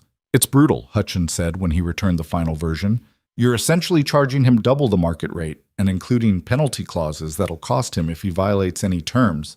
He's going to hate it." "Good," Ethan said. "I want him to feel it every time he makes a payment. The question is whether his pride will let him accept." Hutchins folded his spectacles. "Men like Garrett don't like losing, even when winning costs them less." "Then we'll find out what matters more to him," Clara said. "His pride or his water?" Ethan insisted on delivering the proposal himself, riding out to Garrett's ranch with Jack and Sam as backup. Clara wanted to go, but even she had to admit it was a terrible idea. This needed to be a show of strength, not provocation. She spent the day trying not to pace, alternating between cooking and cleaning and checking the horizon for riders. Daniel followed her around the house, equally anxious. "What if Mr. Garrett gets mad?" he asked. "What if he shoots Pa?" "Your father's smart. He won't give Garrett that opportunity." Clara kneaded bread dough with more force than necessary. "And Jack and Sam are with him. They'll keep him safe." "But what if—" "Daniel," she stopped, faced him. "I'm scared too. But worrying doesn't change anything. So we do what we can control. We work, we prepare, and we trust that your father knows what he's doing." The boy nodded, not entirely convinced, but he settled at the table with his schoolwork while Clara finished the bread. They returned at dusk, all three men intact but tense. Ethan dismounted slowly, his face unreadable. "Well?" Clara met him at the door. He took the proposal, didn't sign it, but he took it. Ethan removed his hat, ran a hand through his hair. Said he'd have his own lawyer review it and get back to us within the week. "How did he seem?" "Angry, but also calculating. I think he's actually considering it." Ethan's mouth quirked. "He asked who drafted it. When I said you did, his expression was something to see." "What kind of expression?" "Surprise. Respect, maybe. Or possibly just recalculating what kind of threat you pose." Ethan moved past her into the house. "Either way, we've made our move. Now we wait." The waiting was harder than Clara expected. Every day without word from Garrett felt like waiting for a storm to break. She threw herself into work, writing more letters to military procurement offices, organizing the household accounts into a system that made sense, teaching Daniel mathematics beyond his simple primer. And every afternoon, she practiced shooting. Ethan had set up a proper range behind the barn, with targets at various distances. Clara's aim had improved from abysmal to merely poor, but she could hit a man-sized target at 20 yards now, most of the time. "You're pulling left," Ethan observed one afternoon, watching her shoot, anticipating the recoil instead of letting it happen. "I know." Clara lowered the rifle, frustrated. "I keep trying to correct it, but my body doesn't listen. Here." He moved behind her, his hands coming to rest on her shoulders. "Relax. You're tense, waiting for the kick. Trust the gun to do its job." His proximity was distracting. They'd been married nearly 2 months now, living in the same house, working side by side, but they'd maintained a careful physical distance. This was the closest they'd been since their brief, perfunctory wedding kiss. Clara was acutely aware of his breath on her neck, the solidity of his body behind hers. "Breathe," he said quietly. "In, out, squeeze when your breath settles." She tried to focus, tried to ignore the fact that her heart was racing for reasons that had nothing to do with target practice. She sighted down the barrel, exhaled, squeezed. The bottle shattered. "There." Ethan's hand squeezed her shoulders briefly before dropping away. "See? You can do it when you stop fighting yourself." Clara turned, found him watching her with an expression she couldn't quite read. "Thank you, for teaching me, I mean. You're a good student, determined." He paused. "Clara, I've been meaning to say something." Her stomach flipped. "All right, this arrangement we have. I know it's not what most people would call a real marriage, but you've become—" He stopped, searching for words. "You've become important, to the ranch, to Daniel, to me. And I don't want you to think you're just here for practical purposes anymore." "What are you saying?" Ethan looked uncomfortable, a man better with actions than declarations. "I'm saying if you wanted things to change between us, if you wanted this to be more than just a business arrangement, I wouldn't be opposed." The offer hung in the air between them, awkward and honest and terrifying. Clara's first instinct was to deflect, to make a joke, to protect herself the way she'd learned to do. But Ethan deserved better than that. "I need to think about it," she said finally. "Not because I don't care about you, but because I need to know if we're doing this because we want to or because we think we should." Relief crossed his face. Apparently he'd been expecting rejection. "That's fair. Take your time." But time turned out to be a luxury they didn't have because 3 days later, everything changed. Clara was in town picking up supplies when she overheard 2 men talking outside the saloon. "Signed the contract this morning." Garrett rode into Cheyenne himself to file it with the territorial office. "Never thought I'd see the day." Thomas Garrett agreeing to lease water from Ethan Hale. He didn't have much choice. His cattle were dying, and the Hale property controls the only reliable water source for miles. Pride doesn't trump profit. Clara's heart leaped. Garrett had signed. They'd won this round. She hurried through the rest of her shopping, eager to get home and tell Ethan. But as she was loading supplies into the wagon, Margaret Patterson appeared, her expression strange. "Mrs. Hale, I heard the news. Congratulations, I suppose." "Thank you." Clara didn't trust the woman's tone. "My cousin's not happy about it, you know. He feels like he was backed into a corner." Margaret stepped closer, lowering her voice. "You should be careful. Thomas doesn't forget humiliation, and he has a long memory." "Is that a threat?" "It's advice, woman to woman." Margaret's smile didn't reach her eyes. "You think you've won something, but all you've done is make an enemy who now has legal access to your property. Do you really think he won't use that against you?" The words sent ice through Clara's veins. She hadn't thought about that aspect, that leasing water rights meant Garrett or his men would have legitimate reasons to be on their land. "Thank you for the concern," Clara said coolly. "I'll keep it in mind." She drove home faster than was probably safe, the wagon bouncing over ruts, supplies rattling in the back. When she reached the ranch, she found Ethan meeting with Hutchins, both men looking pleased. "It's official," Hutchins said. "The contract's filed. He can't back out now without facing significant penalties." "That's good." Clara set down her packages. "But Margaret Patterson just pointed out something we might have overlooked. The lease gives Garrett legal access to our property. What's to stop him from using that to cause more damage?" Ethan and Hutchins exchanged looks. "The contract specifies he can only access the water source directly," Hutchins said. "He can't just wander the property, and we included provisions requiring advance notice for any visits." "But will he honor those provisions?" Clara pressed. "Or will he violate them and force us to take legal action, which costs time and money we might not have?" "She's right," Ethan admitted. "We closed one vulnerability and potentially opened another. Then we stay vigilant," Hutchins said. "Document every violation, every suspicious incident. If Garrett steps out of line, we bury him in paperwork." It wasn't the reassurance Clara wanted, but it was realistic. This wasn't over. It was just entering a new phase. December brought heavy snows that isolated the ranch for days at a time. Clara learned to read the sky, to sense when a storm was coming by the quality of the light and the behavior of the animals. She learned to ration supplies, to make 3 meals from what she'd previously used for 1, to waste nothing. She also learned that proximity bred intimacy, whether you planned for it or not. Ethan had started lingering after supper, helping with dishes, sitting by the fire while Clara mended or read. They talked about everything: his childhood homesteading with his father, her strained relationship with her sisters, their hopes for the ranch, their fears about Garrett. Daniel absorbed this new dynamic silently, but Clara caught him watching them with something like hope. One night, after a particularly brutal storm had kept them trapped inside for 3 days, Daniel fell asleep on the sofa while Ethan was reading to him. Ethan carried the boy to bed, and when he returned, he found Clara still awake, staring into the fire. "Can't sleep?" he asked. "Too much on my mind." She shifted, making room for him on the sofa. "Ethan, can I ask you something personal?" "All right." "What was Sarah like? Really like?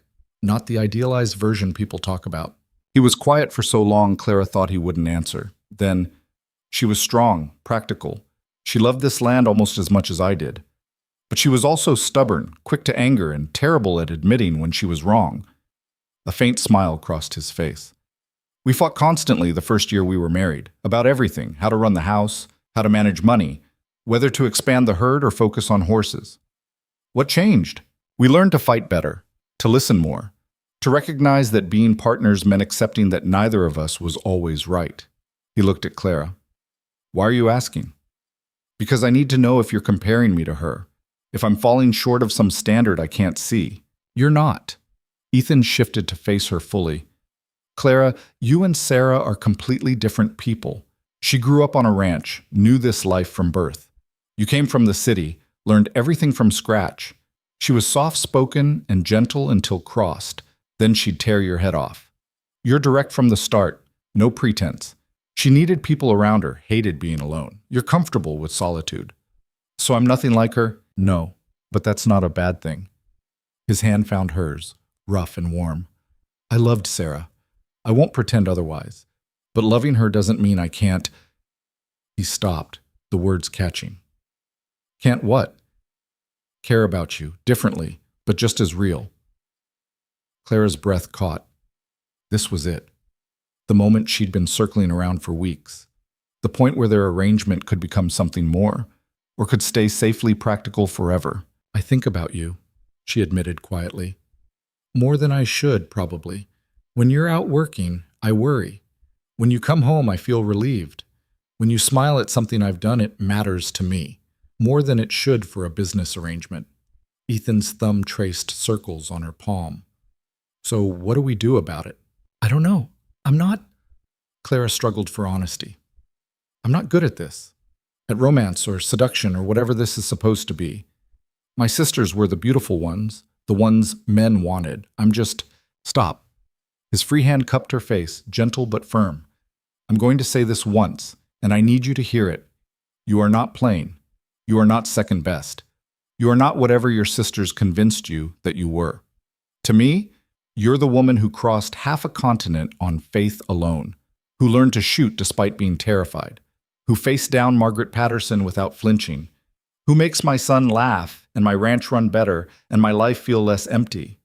Clara's eyes stung. Ethan, you're beautiful, Clara. Maybe not in the way your sisters are, but in ways that actually matter, in ways that last. He kissed her then, not the brief perfunctory press of their wedding day, but slow and deliberate and real. Clara's hands found his shoulders, holding on, kissing him back with all the loneliness and longing she'd been carrying for months. When they finally broke apart, both breathing hard, Ethan rested his forehead against hers. He stopped. My room's right there. If you wanted... Yes, Clara said. I want. What happened next was awkward and tender, and nothing like the romantic fantasies Clara had barely allowed herself to imagine. They were both nervous, bumping elbows, fumbling with buttons, stopping to laugh at themselves. But it was real. And when Ethan held her afterwards, his arms solid around her, Clara felt something settle in her chest that had been restless her entire life. I don't regret answering that advertisement, she whispered. I don't regret sending the train fare. His voice was rough. Best decision I ever made. Morning came too early, Daniel's voice calling for breakfast, pulling them back to reality. They dressed quickly, stealing kisses between layers, emerging from Ethan's room to find Daniel at the table, pointedly not looking at them. Morning, Clara said, her cheeks burning. Morning.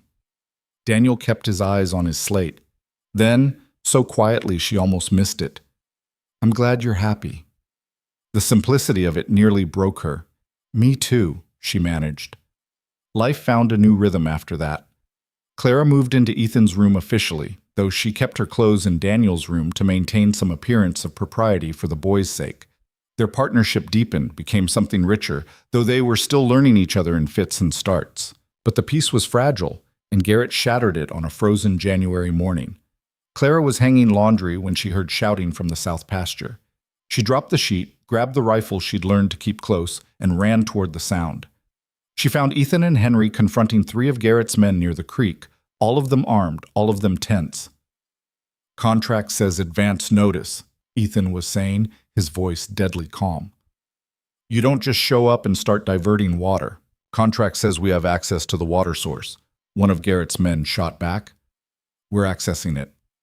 You're building a dam that'll redirect the flow away from my cattle. That's not access, that's theft. Take it up with Mr. Garrett if you don't like it. Clara approached carefully, rifle visible but not raised. What's going on? These gentlemen were just leaving, Ethan said, not taking his eyes off Garrett's men. After they dismantle what they've started building. We're not dismantling anything. The lead man, a rough-looking character with a scar across his nose, stepped forward. You got a problem. Take it to court. I've got a better idea. Clara's voice cut clear and cold across the tension. You dismantle your dam, leave our property, and we forget this happened. Or we document every bit of this violation, take it to the territorial marshal, and tie you up in legal proceedings for the next 6 months. During which time, Mr. Garrett gets no water at all, because we'll shut down the entire access pending investigation. Scarface sneered. You can't do that. Actually, we can. Clara had read every word of that contract a dozen times. Section 7, subsection 3. Any disputed violation results in immediate suspension of access rights until resolution. We'll have armed guards on this water source within the hour, and your cattle will be dying of thirst by week's end." "She's bluffing," one of the other men muttered. "Try me." Clara raised the rifle slightly, not pointing it at anyone, just making its presence clear. "I've gotten pretty good with this, and I've got nothing to lose. Can you say the same?" The men exchanged glances. They were outnumbered.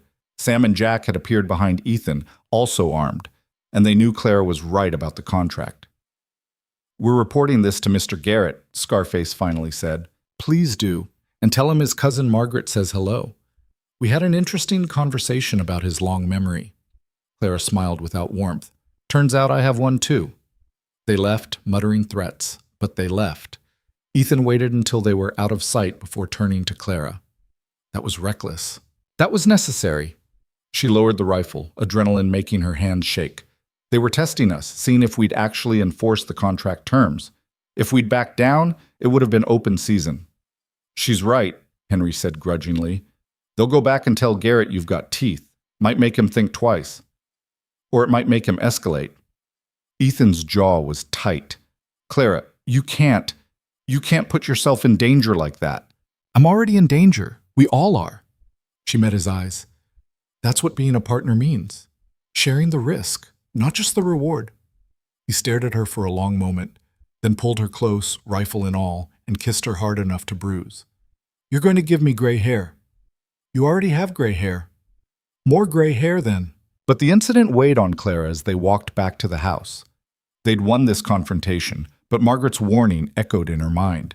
Garrett wasn't the type to accept defeat gracefully. That night, after Daniel was asleep, Clara sat at the table reviewing their finances. The water lease payments from Garrett had started coming in, substantial money that helped ease their immediate worries. But they were still vulnerable, too dependent on cattle prices, too exposed to Garrett's interference.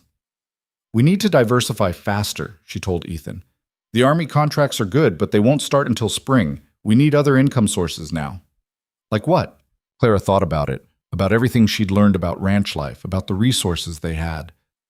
"Horses. Daniel mentioned you've been breeding quality stock. What if we focused on that? Sold to the military, to ranchers, to anyone who needs reliable mounts. Horse breeding takes time, years to develop a good bloodline. But you've already started. Those foals Daniel's so proud of, they're from good stock, aren't they?" "Some of the best in the territory," Ethan admitted. "Sarah insisted on quality breeding stock when we first started. She had an eye for horses." "Then let's use what she built. Market it properly, develop a reputation. It won't solve our immediate problems, but it'll make us less dependent on cattle, less vulnerable to Garrett's manipulation of beef prices." Ethan studied her, something like wonder in his expression. "You've thought this through. I think about a lot of things, usually while doing dishes." He laughed, real and warm, and pulled her up from her chair. "Come to bed. We'll worry about saving the ranch tomorrow." But tomorrow brought new worries because a letter arrived from Hutchins with troubling news. Garrett had filed a formal complaint with the Territorial Land Office, claiming the Hales were violating the water lease terms by restricting his access. "It's completely fabricated," Clara said, reading the letter again. "We've documented every one of his violations, and he's trying to flip it around on us. It doesn't matter if it's fabricated. It matters that he's got the money to keep filing complaints, keep us tied up in legal proceedings, keep bleeding our resources." Ethan paced the kitchen. "This is exactly what he wants. To make owning this land so expensive and exhausting that we give up. Then we don't give up." Clara stood, moved to intercept his pacing. "Ethan, listen to me. He's fighting with money and lawyers because those are his weapons. But we have weapons too. We have the truth. We have documentation. We have contracts that he signed without reading carefully enough." "What are you thinking?" "I'm thinking we stop playing defense. We file a counter-complaint documenting every single violation he's made. We demand an investigation. We make this so public, so messy, that his reputation takes a hit." Clara's mind was racing now. "And we do it ourselves. We don't wait for Hutchins. We go to Cheyenne, present our case directly to the territorial marshal, make enough noise that they can't ignore us." "That's..." Ethan stopped. "That might actually work. It'll be risky. If we leave the ranch, Garrett might try something here. Henry and the men can hold down the fort, and we take Daniel with us. I'm not leaving him vulnerable." They made plans quickly, urgently. Henry would manage the ranch with Jack and Sam rotating armed watches. Clara would compile all their documentation, every violation, every incident, every piece of evidence. Ethan would arrange transport and lodging in Cheyenne. 3 days later, they were on the train.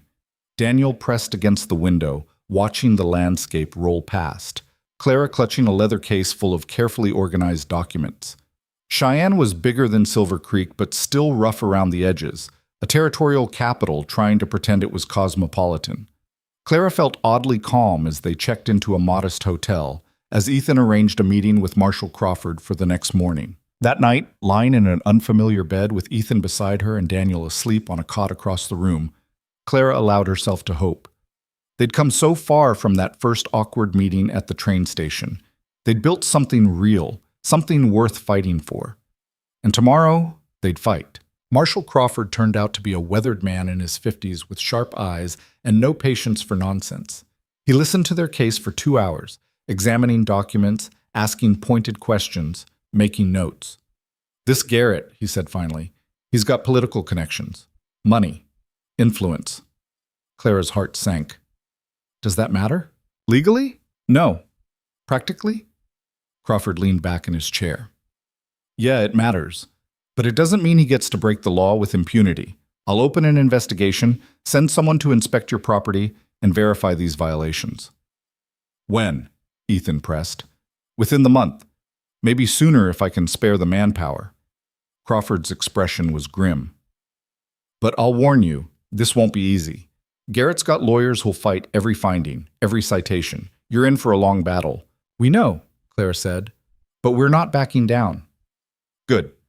Crawford stood, offered his hand. "People like you, honest folks trying to make an honest living, you're what this territory needs. I'll do what I can to help." It wasn't a guarantee, but it was more than they'd had before. They returned to Silver Creek 3 days later to find the ranch intact, the men alert, and a letter waiting from one of the military procurement offices. A contract offer for spring delivery, substantial numbers, good prices. Clara read it twice to make sure she wasn't hallucinating. "We did it," she breathed. "This contract alone will cover our operating costs for a year." Ethan pulled her into a kiss that tasted like relief and joy and the particular sweetness of victories fought for together.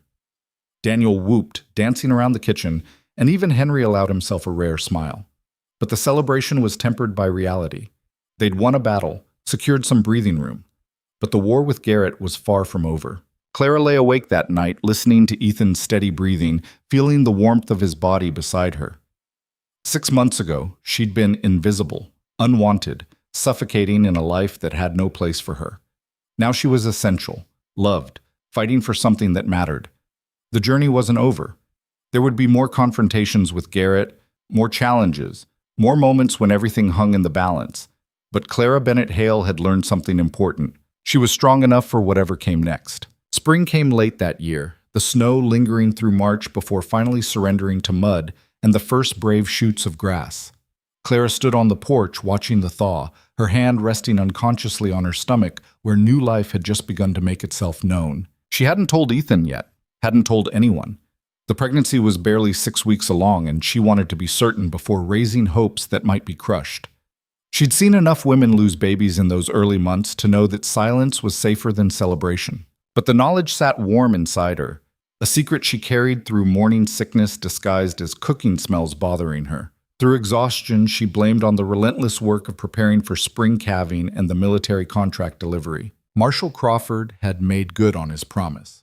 His inspector had arrived in February, documented every violation Garrett's men had committed, and filed a scathing report.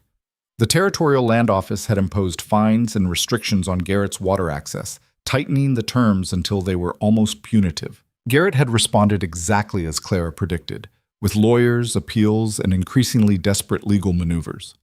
But each filing cost him money and reputation. Word had spread through the territory about his tactics, and other ranchers were watching carefully. Nobody wanted to do business with a man who'd weaponized legal systems against his neighbors. The water lease payments continued, though they arrived later each month, always accompanied by thinly veiled threats through official channels. But they arrived, and that was what mattered. "You feeling all right?" Ethan's voice pulled Clara from her thoughts. He'd come up behind her, his arms circling her waist, his chin resting on her shoulder. Fine. Just thinking. About? About how much has changed. She leaned back against him, solid and warm. A year ago, I was invisible. Now I'm standing on my own land with my own family, fighting my own battles. Our battles, Ethan corrected gently. You're not alone in this, Clara. I know. She turned in his arms, studied his face. The lines around his eyes had deepened over the winter, worry and work taking their toll. But there was lightness there, too, something that hadn't existed when she'd first arrived. Ethan, I need to tell you something. Concern flickered across his expression. What's wrong? Nothing's wrong. At least, I don't think so. She took a breath. I'm pregnant. He went completely still. Are you sure? As sure as I can be. Maybe 2 months along, possibly less. For a moment, Ethan just stared at her.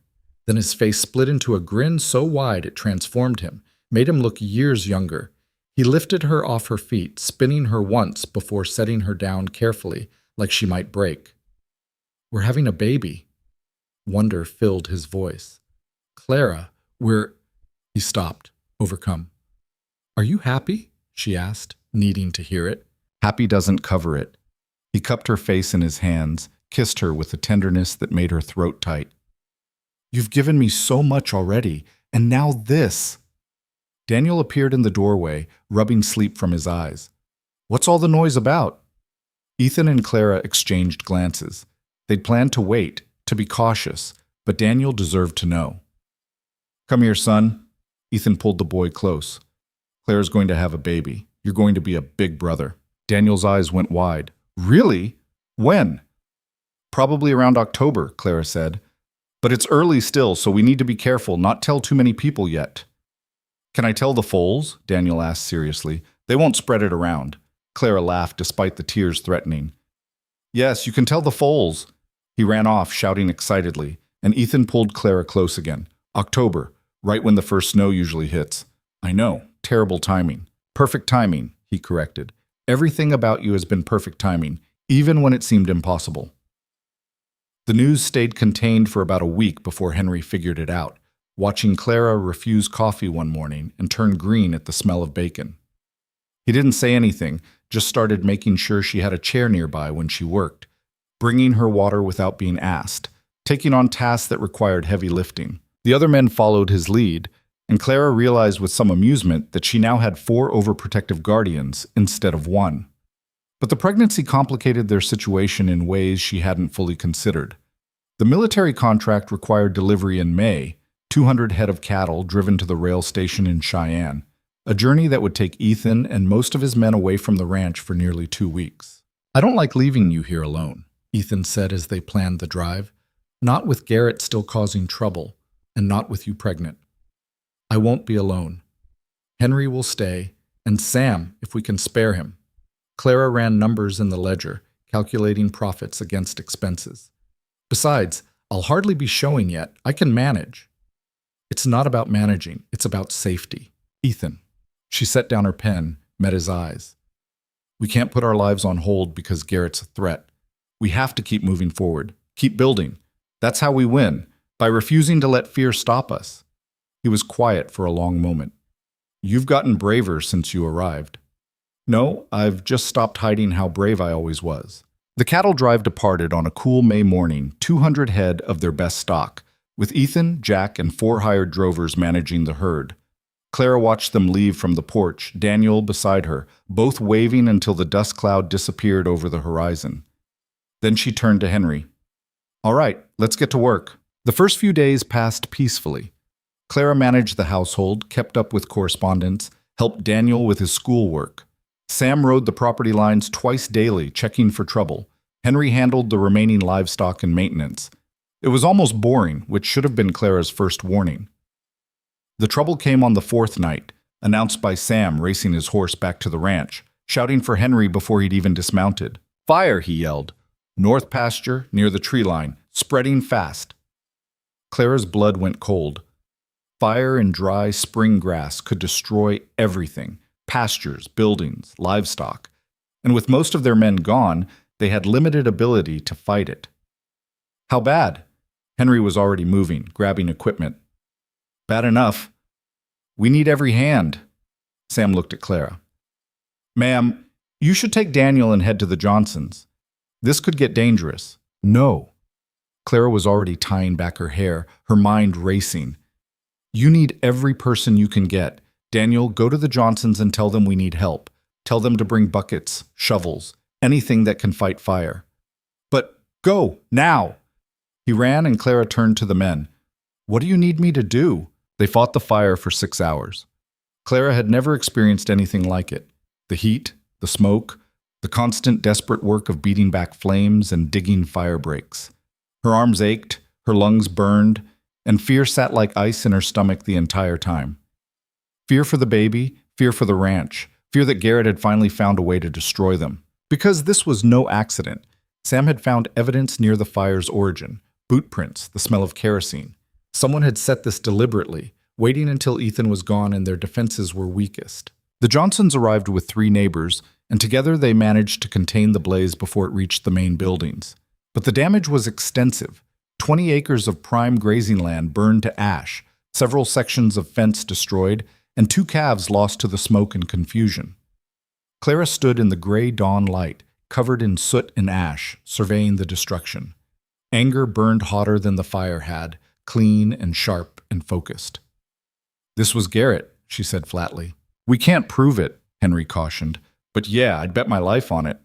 Then we prove it. Clara's jaw set. Sam, you said you found tracks. Can you follow them? I can try, but they might lead nowhere useful. Try anyway, and take Mr. Johnson with you. I want a witness to whatever you find. She turned to Henry. How long until Ethan gets back? 5 days, maybe 6 if the delivery goes smooth. 5 days. Clara felt something harden inside her, a resolve she recognized from the moment she'd decided to leave Philadelphia. She was tired of defending, tired of reacting, tired of letting Garrett control the terms of this fight. Then we have 5 days to end this, she said. Henry frowned. What are you thinking? I'm thinking it's time we stopped playing by rules Garrett doesn't follow. Clara started toward the house, her mind working. He's been using the legal system to harass us because it's safe, it's respectable, it keeps his hands clean. But arson? That's criminal. That's something even his money and connections can't easily protect him from. If we can prove he ordered it, we will. Because men like Garrett always make one mistake. They assume everyone else is as afraid as they need them to be. Clara pulled out paper and pen, started writing. They get sloppy because they've never faced real consequences. She wrote 3 letters in quick succession. 1 to Marshall Crawford, detailing the arson and requesting immediate investigation. 1 to the territorial newspaper in Cheyenne, offering an interview about intimidation tactics being used against small ranchers. And 1 to John Hutchins, instructing him to file criminal charges and civil suit simultaneously. You're going after him in every way at once, Henry said, reading over her shoulder. I'm going after him the way he's been going after us. Relentlessly. From every angle, until he breaks or we do. Clara sealed the letters. And I don't plan on breaking. Sam returned that afternoon with news. The tracks led to a line shack on the border between Hale and Garrett properties. Inside, they'd found kerosene cans, matches, and most damning, a work glove with Garrett's ranch brand stamped on it. Someone was careless, Sam said. Or maybe they didn't think we'd check. Clara felt grim satisfaction. Get that glove to Marshall Crawford personally. And Sam, thank you, for not treating me like I needed protecting from this. Ma'am, you rode into a wildfire pregnant and fought beside us for 6 hours. I stopped underestimating you months ago. The response from Clara's letters was swift and dramatic. Marshall Crawford arrived within 48 hours with 2 deputies, arrested 2 of Garrett's ranch hands on suspicion of arson, and launched a formal investigation. The territorial newspaper sent a reporter who interviewed Clara extensively, taking notes on everything from the cut fences to the shot cattle to the suspicious fire. And Hutchins filed charges that lit the legal world on fire. Criminal arson, attempted destruction of property, harassment, and a civil suit for damages that totaled more than Garrett's ranch was worth. By the time Ethan returned with payment from the successful cattle delivery, the territory was buzzing with scandal. He found Clara on the porch, looking tired but triumphant, a newspaper in her lap with the headline, "Land Baron Accused of Criminal Intimidation Campaign." What happened? He dismounted quickly, taking in the burned pasture, the still lingering smell of smoke. "Clara, are you all right? Is the baby—" "We're fine. Sit down. I have a lot to tell you." She walked him through everything, the fire, the evidence, the legal and publicity offensive she'd launched. Ethan listened with an expression that cycled through shock, anger, fear, and finally something that looked like awe. "You did all this in 5 days? I had help. But yes." Clara met his eyes. "I'm tired of being afraid, Ethan. I'm tired of letting him dictate our lives. So I stopped defending and started attacking. If that was wrong, it wasn't wrong." He pulled her close, careful of her still flat stomach. "It was brilliant and terrifying, and I'm never leaving you alone again. You'll have to eventually. I'm not fragile." "No, you're fierce." He kissed her forehead. "How did I get so lucky? You advertised for a wife and got a partner instead." The legal proceedings moved faster than anyone expected. Garrett's arrested ranch hands, faced with serious prison time, turned on their employer. They testified that Garrett had ordered the arson, had planned the fence cutting and cattle shooting, had orchestrated a systematic campaign to force the Hales off their land. The evidence was overwhelming. By June, Garrett was facing criminal charges himself, his reputation destroyed, his political connections abandoning him. Several of his business partners pulled out, and the bank started calling in loans. The final confrontation happened on a warm afternoon in late June, when Garrett appeared at the Hale Ranch unannounced, looking 10 years older than he had 6 months earlier. Clara was in the garden when she heard the horse. She straightened, one hand on her lower back where the baby had started to show, and watched Garrett dismount. Ethan appeared from the barn, rifle in hand but lowered. "Garrett, you're not welcome here." "I know." The man's voice was rough. "I just came to—" He stopped, seeming to struggle with the words. "To tell you I'm done. I'm pulling the appeals, dropping the legal challenges. You win." "Why?" Clara asked, studying him carefully. "Why now?" "Because I'm bankrupt. My lawyers are bleeding me dry. The criminal charges have destroyed my credit, and my wife left me last week." Garrett's laugh was bitter. "Everything I did to take your land, it cost me everything I had. Seems like justice, in a way." "Seems like consequences," Clara corrected. "You did this to yourself, Mr. Garrett. We just stopped letting you do it to us." He looked at her then, really looked at her, and something like grudging respect crossed his face. "I underestimated you. That was my mistake." "It was one of many." Clara's voice was hard. "You burned our pasture while I was pregnant and alone. You could have killed us all. I hope that keeps you up at night." "It does." Garrett climbed back on his horse. "For what it's worth, I'm sorry. Not that it matters." "No," Ethan said quietly. "It doesn't." They watched him ride away, this man who'd loomed so large in their fears, now diminished and defeated. "Is it really over?" Clara asked. "The legal fight is. He can't afford to keep battling us." Ethan's arm came around her shoulders. "But we'll stay vigilant. Men like Garrett don't always accept defeat gracefully." But Garrett surprised them. He sold his ranch to a consortium of smaller ranchers, paid his fines, and moved back east. The harassment stopped. The threats ended. The Hales were finally, truly free to build the life they'd been fighting for. Summer passed in a blur of work and preparation. The baby grew steadily, making Clara's pregnancy obvious by August. Daniel alternated between excitement and nervousness about becoming a big brother, asking questions that ranged from practical to absurd. "Will the baby like horses?" he asked one evening. "Probably," Clara said, amused. "Babies like whatever they're around." "Will it look like you or Pa?" "We won't know until it arrives." "Will it replace me?" The question was quiet, vulnerable, the real fear beneath all the others. Clara set down her sewing and pulled him close. "Daniel, listen to me. Nothing and no one will ever replace you. You're Ethan's son. You're my stepson, and you'll be this baby's big brother. Those are all different roles, all equally important. Do you understand?" "I think so." He leaned against her. "I'm glad you came here, Clara. Even though I was mean to you at first." "You weren't mean. You were protecting yourself. That's different." "Ma would have liked you," he said softly. "Pa says so. He says you're different from her, but that you're both strong in ways that matter." Clara felt tears threaten. "That's one of the nicest things anyone's ever said to me." The baby came early, on a crisp October morning when the first frost painted the windows white. Clara's labor was hard and long, attended by Mrs. Johnson and the doctor from Silver Creek, while Ethan paced outside and Daniel hid in the barn, too anxious to watch. But when the baby finally arrived, a girl, healthy and furious at being born, Clara felt something settle in her soul that she hadn't known was unmoored. "She's perfect," Ethan breathed, holding his daughter with practiced ease. "Look at her, Clara. She's perfect." "She has your nose," Clara observed, exhausted but happy. Poor thing. They named her Sarah Charlotte. Sarah for the mother Daniel had lost. Charlotte for the woman she'd become.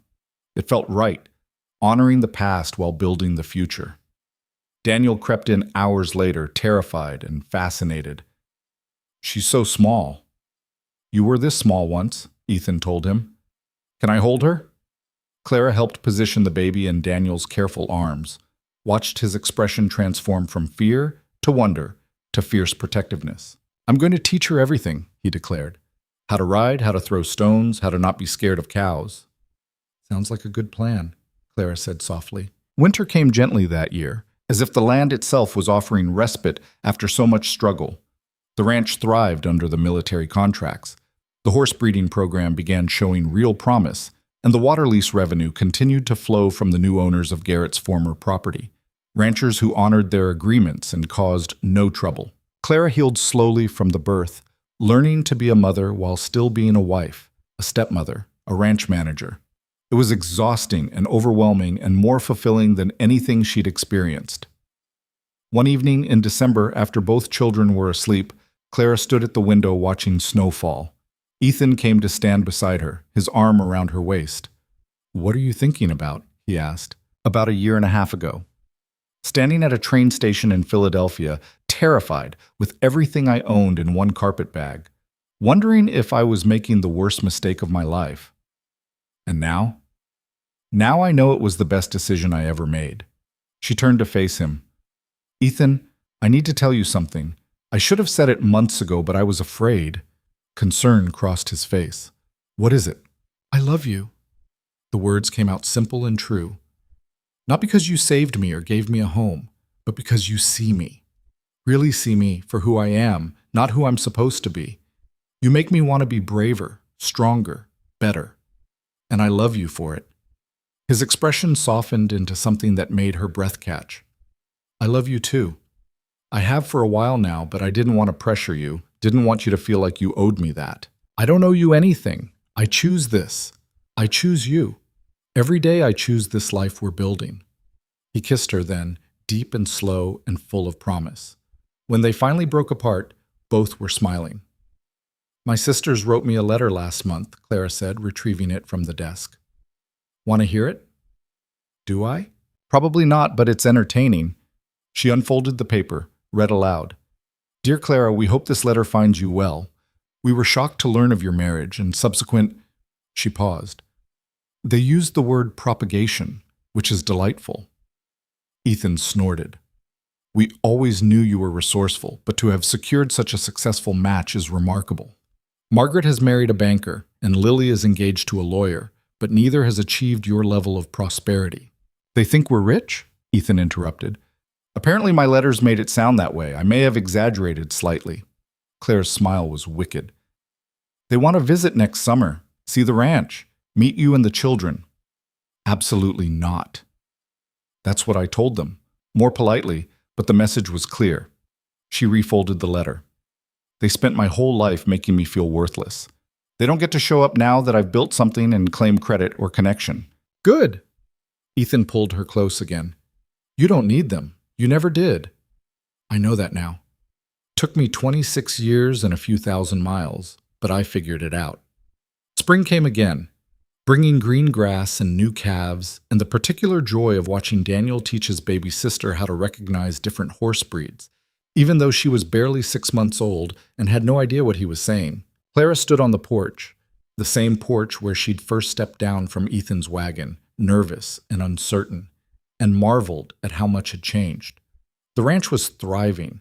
The legal troubles were behind them. Her family was healthy and happy. She'd gone from invisible to essential, from mocked to respected, from drowning to swimming in deep waters with confidence. But more than that, she'd learned something crucial about worth and value, and the lies people tell themselves. She'd spent her whole life believing her sisters were right, that beauty mattered most, that she was lacking in some fundamental way. But they'd been wrong. Beauty faded, charm wore thin, but strength endured. Honesty mattered, courage counted. The willingness to fight for what you loved, that was what actually made someone worthy. Clara had always possessed those qualities. She just hadn't recognized them because no one else had bothered to look. Ethan had looked. He'd seen past the plain exterior to the steel underneath, and in seeing her clearly, he'd helped her see herself. That was the real gift he'd given her, not security or stability or even love, though those mattered. He'd given her the space to become who she'd always been capable of being. "Ma!" Daniel's voice called from the corral. "Come see. Sarah's laughing at the foals." Clara smiled and headed down the steps, toward her son and daughter, and the life she'd built from scratch through sheer determination and refusal to stay invisible. She'd been called the family failure, the cruel joke, the one who'd never amount to anything. They'd been spectacularly wrong. And somewhere in Philadelphia, in a house that had never really been home, her sisters were reading letters about military contracts and expanding operations, and a husband who valued his wife's mind as much as her labor. Let them wonder. Let them regret. Let them finally understand that they'd been measuring worth by all the wrong standards. Clara had found her measure, and it had nothing to do with beauty or grace or the things her sisters had in abundance. It had everything to do with the courage to leave, the strength to stay, and the wisdom to recognize that being overlooked was sometimes the greatest gift of all. Because people who were overlooked, who were underestimated, who were dismissed as worthless, they had nothing to lose and everything to prove. And when they finally proved it, the victory was sweeter than any praise from people who'd never valued them in the first place. Clara reached the corral, lifted Sarah onto her hip, and wrapped her free arm around Daniel's shoulders. Ethan emerged from the barn, saw them together, and his face lit up with uncomplicated joy. This was her family. This was her home. This was the life she'd fought for and earned and would defend with everything she had. She was no longer the girl who'd boarded a train on a desperate gamble. She was Clara Hale, rancher, mother, partner, survivor. And she'd finally realized what she'd always been, but had never been allowed to see. She was enough. She'd always been enough. The world had just needed time to catch up.